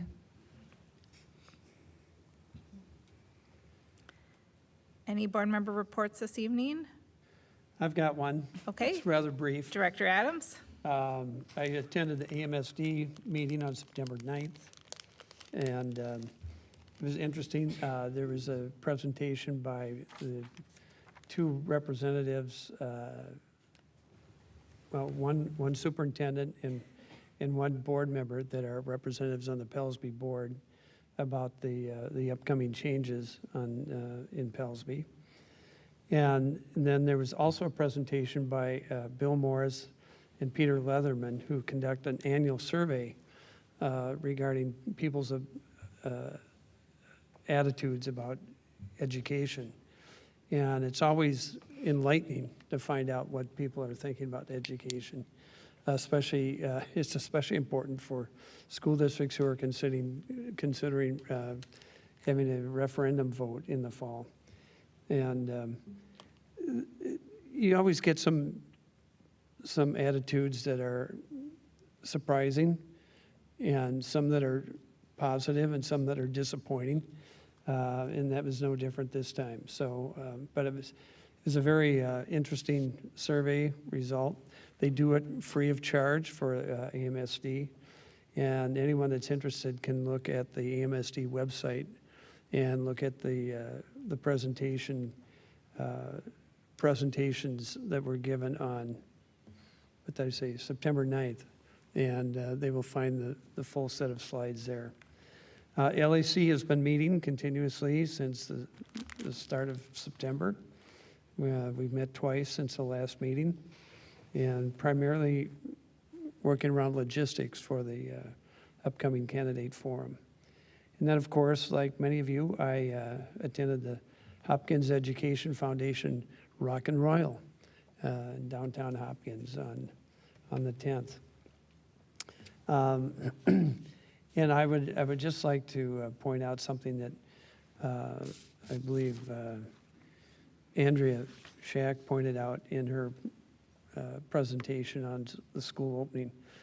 We're now in a situation where it's important for parents that qualify for free and reduced lunch to make an application.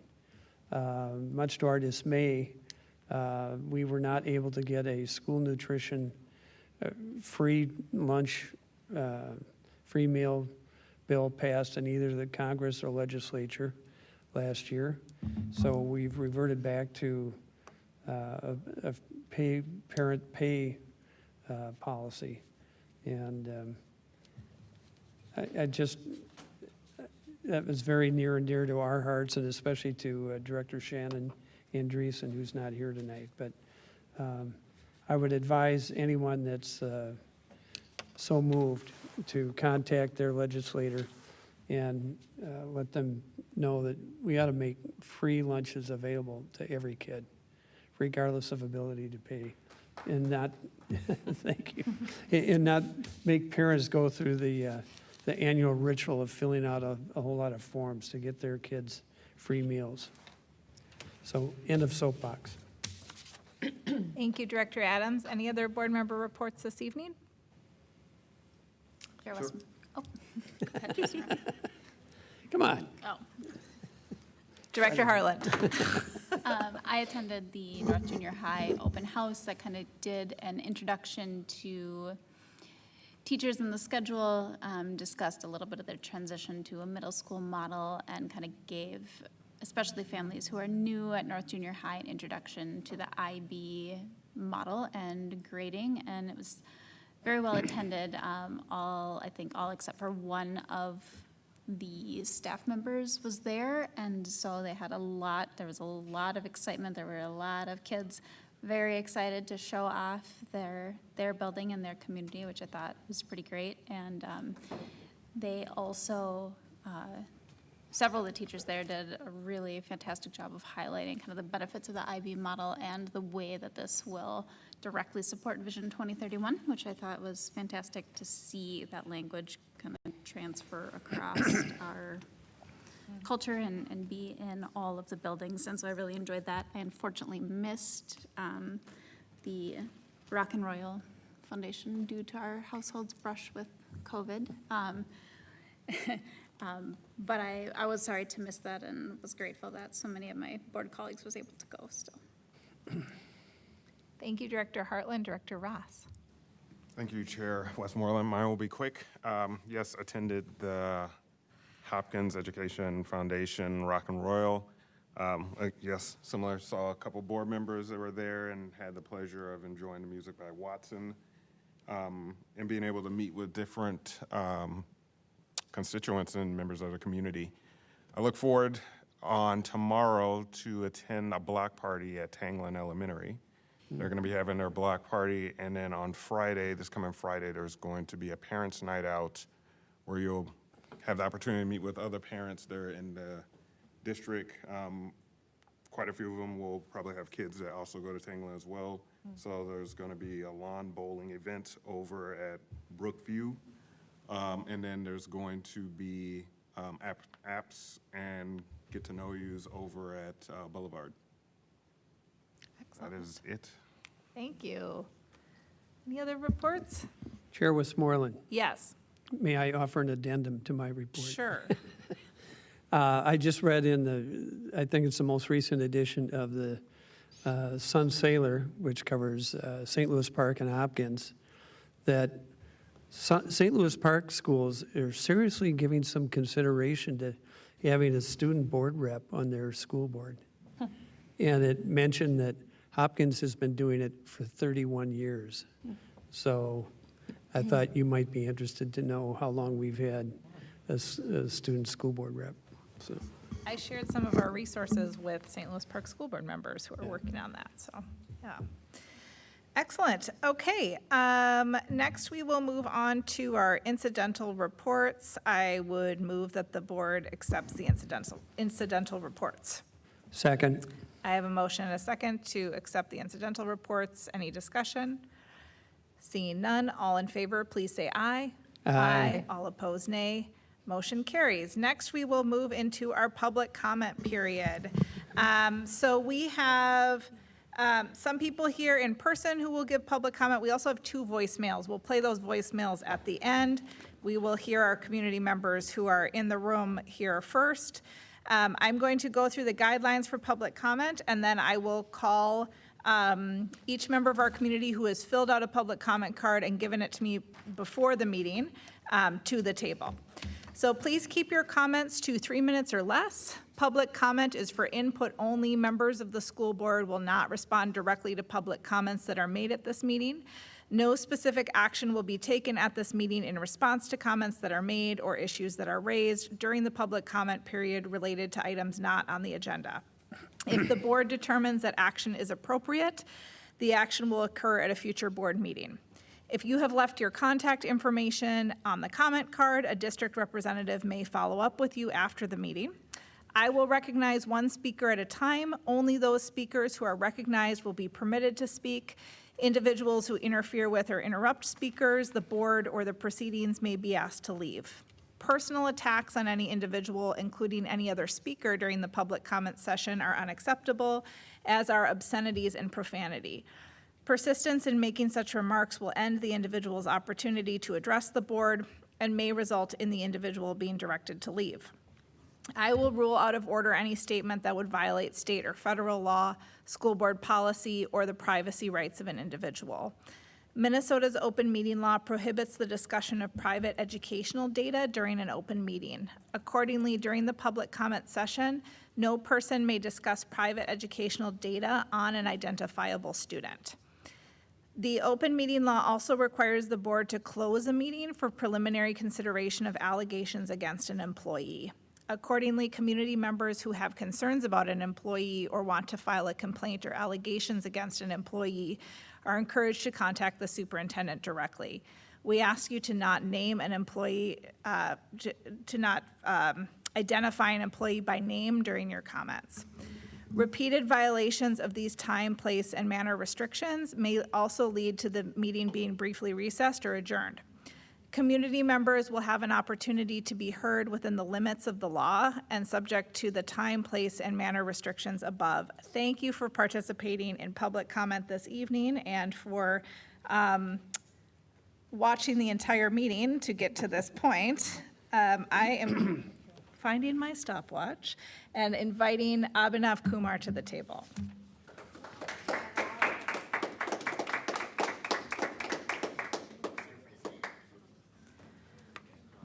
Welcome, Abhinav. Welcome. Welcome. Oh, thank you.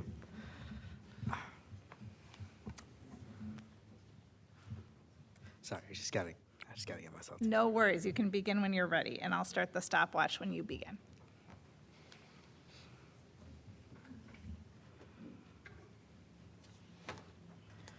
Okay. All right. Hi, my name is Abhinav Kumar, and I'm a president at Hopkins High School alongside Oscar. Before I start, I would like to thank School Board Chair Jen Westmoreland. Sorry, I'm just nervous. I would like to thank Chair Jen Westmoreland, and I would also like to thank Director Khan for their support through this process. And I would like to take my time to speak about our experience on the council as a whole since we joined, especially as it pertains to the Hopkins High School Student Council and how we are treated as a governing body of over 1,500 students that attend our school. As a council, we are not given the importance that we should be afforded as such representatives. Throughout the years, this year and years past, we have felt pushback not only from administration, but the general staff at Hopkins in our efforts to benefit our school, especially as Oscar mentioned and as Jordan will be mentioning shortly. Thus, in my experience, our administration only works with us on their terms. This means that when they need lower level items dealt with, such as class colors or dance themes, they'll ask for our insight. But when implementing the widely disliked Royals Connect block this year, nobody on student council was asked for insight, which is backwards because the block will mainly affect us students and thus is the concern of their representatives or the student council. Furthermore, it isn't in the description of my job as a member and president of the student council that I ran for and have served on for 2 years to come to a school board meeting and ask to be taken more seriously. But I'm here, and in all honesty, it is so insulting that both Oscar and I, who have worked so extensively outside the council in our own communities, to be treated like we haven't built a reputation to do good for the people that we work for. I myself have worked the entire summer on Gen Team with Chair Westmoreland and Dominique Pierre-Toussaint of the ICA Food Shelf. I've interned for Thrive Ed throughout the summer and helped build up the learning structures at the Collaborative Lab School, and I'm currently interning for the Dean Phillips campaign. All of that, and I can't even name 3 days throughout the entire summer that I wasn't doing something to benefit our community here in Hopkins as a town, as a school, and especially as young adults. And frankly, after living a life where I've been counted out or scoffed at for trying to make my community better and for having a vision to do so, I would hope that Hopkins High School is the last place to fuel such a notion, especially after all we've done to better our community as a student council. As such, we want trust as a council and as a student body. In fact, the 2 main grievances here today stem from that lack of trust that people have in our student body and our council. As presidents, me and Oscar are both very involved in the community, and if our student body elected us, has trust in us, and has faith that we will do right by them this year, we hope the council is afforded the same trust of the administration that we have from the student body. I would also like to mention that it is absolutely outrageous, and it is a very good example of what's going on this year, that we started elections for our own student council, for our representative body, and only today were the posters for people running stamped. They got their posters stamped for approval to put up today when the elections have been going on for 2 days already, which is outrageous. But because of how general this topic is, I would like to keep my request succinct from the school board. I would like to have a more direct method of communication. You're at 3 minutes. Okay. Thank you for your time. Thank you, Abhinav. Thank you, Abhinav. Call Jordan Poole to the table.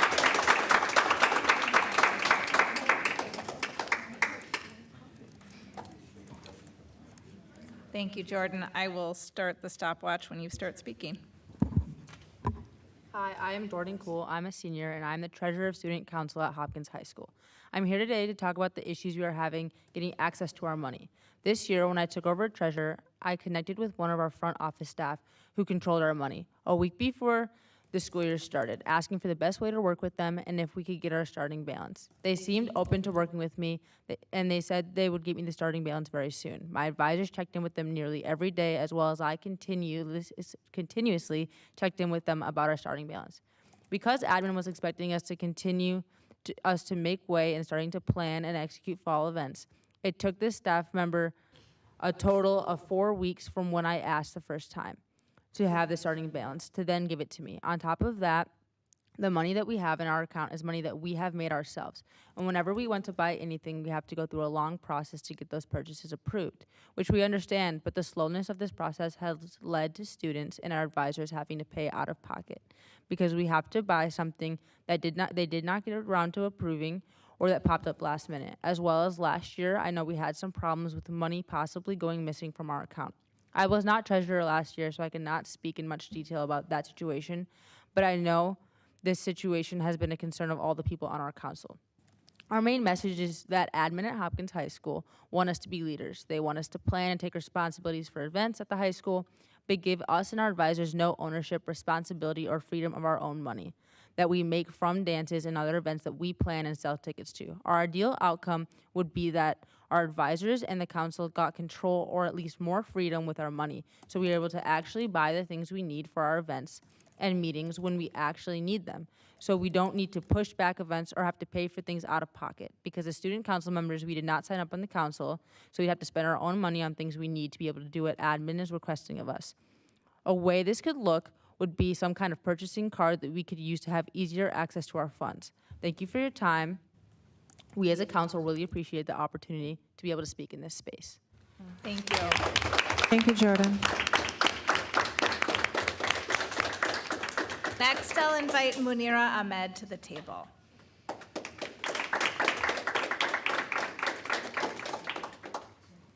Welcome, Munira. I will start the stopwatch when you start speaking.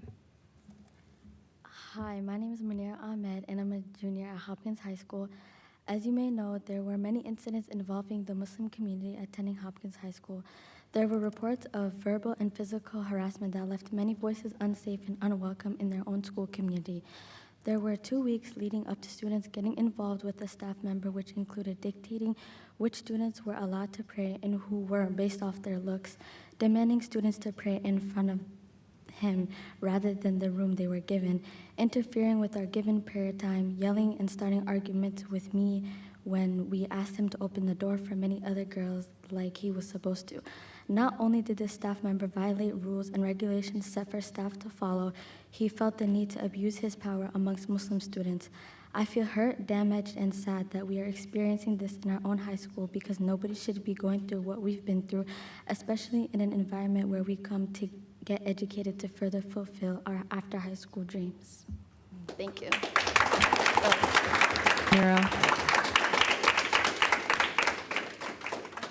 Invite Mariama Ahmed to the table.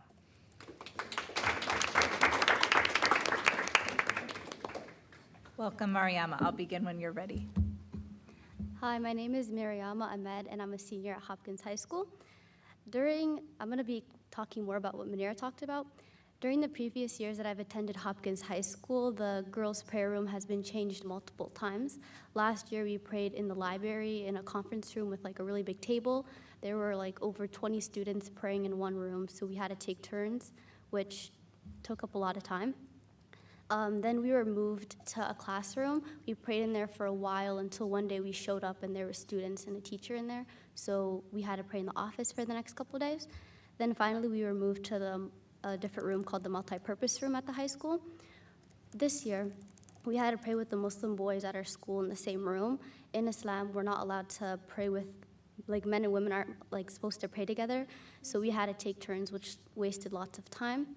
While also sharing the room with the Muslim boys at our school, we had to deal with harassment from that one para. All these changes made it hard for us to get back to class on time.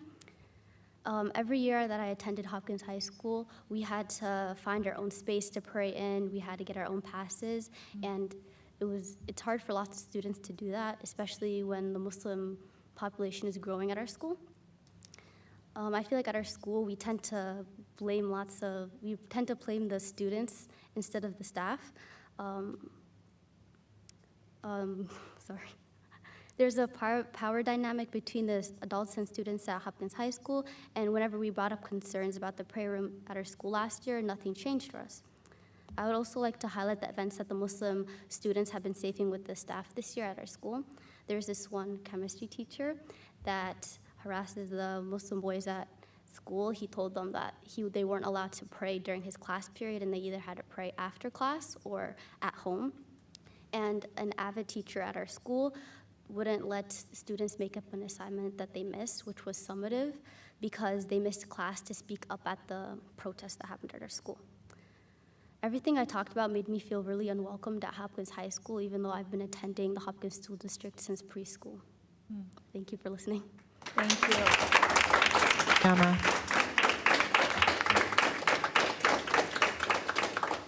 I'd like to invite Maida Ahmed to the table.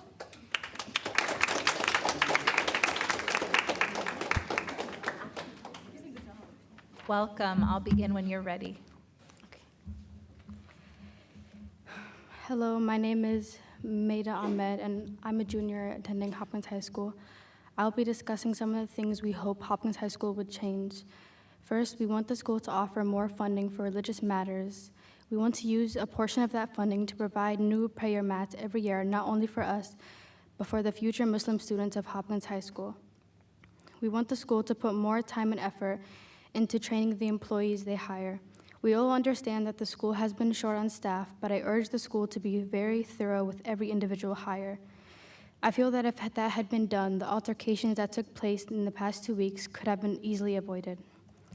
We also want the school to provide us with a permanent prayer room that's big enough for all of the Muslim community at Hopkins High School. We want this room to be used for specifically prayer and not for any other activities. We hope that these can be done. I would also like to speak on the events that occurred last Friday involving the principal. During the protest, I felt that her responses were completely inappropriate and that it set the tone that Hopkins High School does not care for its Muslim students. We understand that the details of the investigation could not be spoken of, but it was completely disrespectful and disregarding when the principal seemed disinterested and focused on the commotion around her, not even giving me eye contact when I was personally speaking to her about my experience. This was very hurtful and made me feel like what I had to say meant nothing to her. Watching her and her body language throughout the sit-in was shocking to say the least. This is who we have representing Hopkins High School, which honestly makes me question if Hopkins really cares about their Muslim students. Thank you. Thank you. Thank you.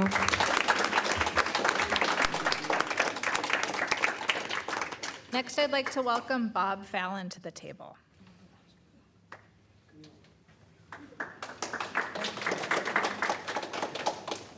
I have some exhibits to share for the board members. I don't know how to get it to them, so Great. Thank you, Director Hartland.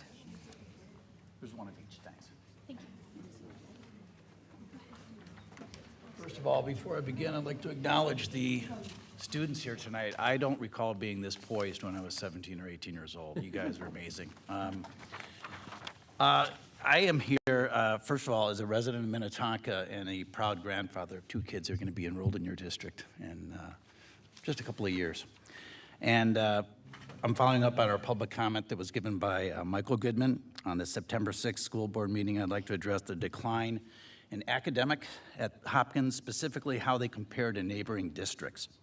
For context, I would like to point out to members of the board that the Hopkins High School was named Minnesota's first National School of Excellence by the National Association of Secondary Schools and the U.S. Department of Education in 1983. They're on the top of the heap in Minnesota. This distinction remains a focal point on the Minnesota Department of Education website. I'd like to call your attention, these are the supporting graphics I gave you, to recent data from the Minnesota Department of Education, which tracks academic proficiency at grade level in school districts across the state. Once one of the top-rated high schools in the United States, Hopkins High School has emerged as a case study for the decline in public school education. As noted in the Department of Education stats, Hopkins now lags far behind Wayzata, Minnetonka, Edina, and Eden Prairie in grade level proficiency in math, reading, and science. Perhaps more troubling than the poor proficiency at grade level is the sharp rate of decline. Over a 5-year period, academic proficiency of Hopkins schools fell at a rate significantly higher than neighboring high schools. As you can see here, math proficiency over the last 5 years has fallen 27%, reading 21%, and science 36%. The quality of our school district impacts every student regardless of race, socioeconomic level, gender, and religion. Furthermore, the decline spells trouble for those who own residences in the district. There is a direct correlation between the quality of the school district and the market value of housing in this community. It was not that long ago that listing Hopkins schools when you're selling your home or buying a home was a major premium and a key selling point for homes in the community. It is the opposite today. As a member of a small but growing group of citizens that are concerned about the trajectory of our schools, we simply request that the school board makes developing a strategy and action plan for improving academic performance a priority. As we said last week, we are not the adversary. We are your partner in trying to make solutions happen here. Thank you for the opportunity to provide public comment this evening, and good luck with the rest of the school year. Thank you. Thank you, Bob. Thank you. We have 2 voicemails that we received prior to the meeting that will play now. The first one is from Ben Carls, and I'd like to apologize. We miscategorized this. It did pertain to an item on the agenda, specifically Policy 102, but we will play it now, and Elise is going to help us with that.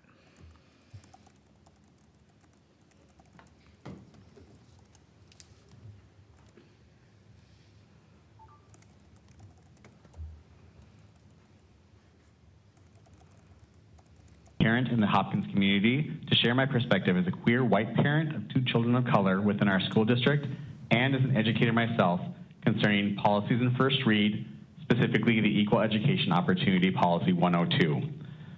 When the MCA data is released, whether it's the annual information or when skewed by groups looking to push an agenda using the MCA data as a fact, I always take the information with a grain of salt. Yes, this is one important data set to look at when setting goals and reflecting on our success as a system. But to be real, as an educator and a parent, I don't care about the MCAs as an indicator of success for my 2 children.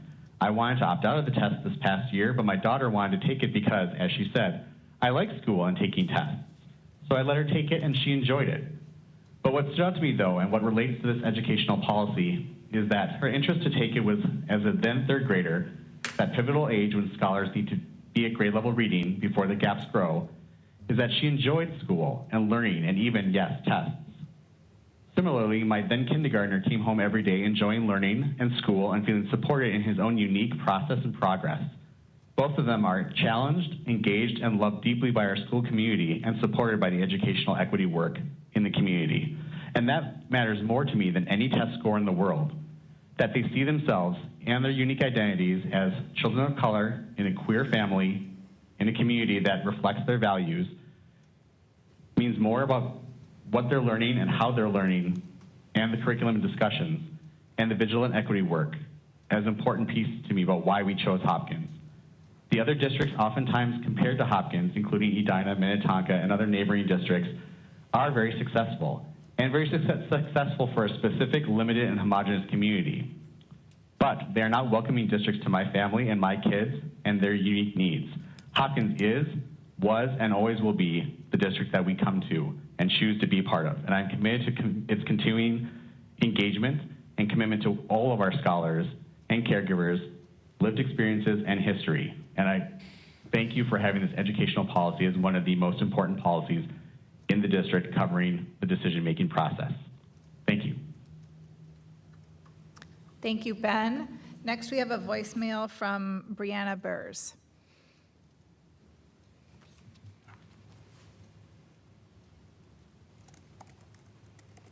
I am a parent of students in the Jinjin community and currently enrolled in Hopkins Elementary. I am also an alumni of Hopkins, and I am calling to say that I am in favor of the Vision 2031 and what Hopkins is doing. I think that it is a great thing for our kids and for our future, and I think it would reflect what employers these days want and need, and as well as help prepare students for today's workforce when they get into it. I don't think standardized testing tells the whole story regarding a student's abilities and knowledge, or just how well they can take a test for that day. There are too many factors, and I don't think that it is a great guide in terms of judging one thing over the other. As someone who is not a strong test taker myself, I don't feel it's fair to assess kids based on standardized testing alone.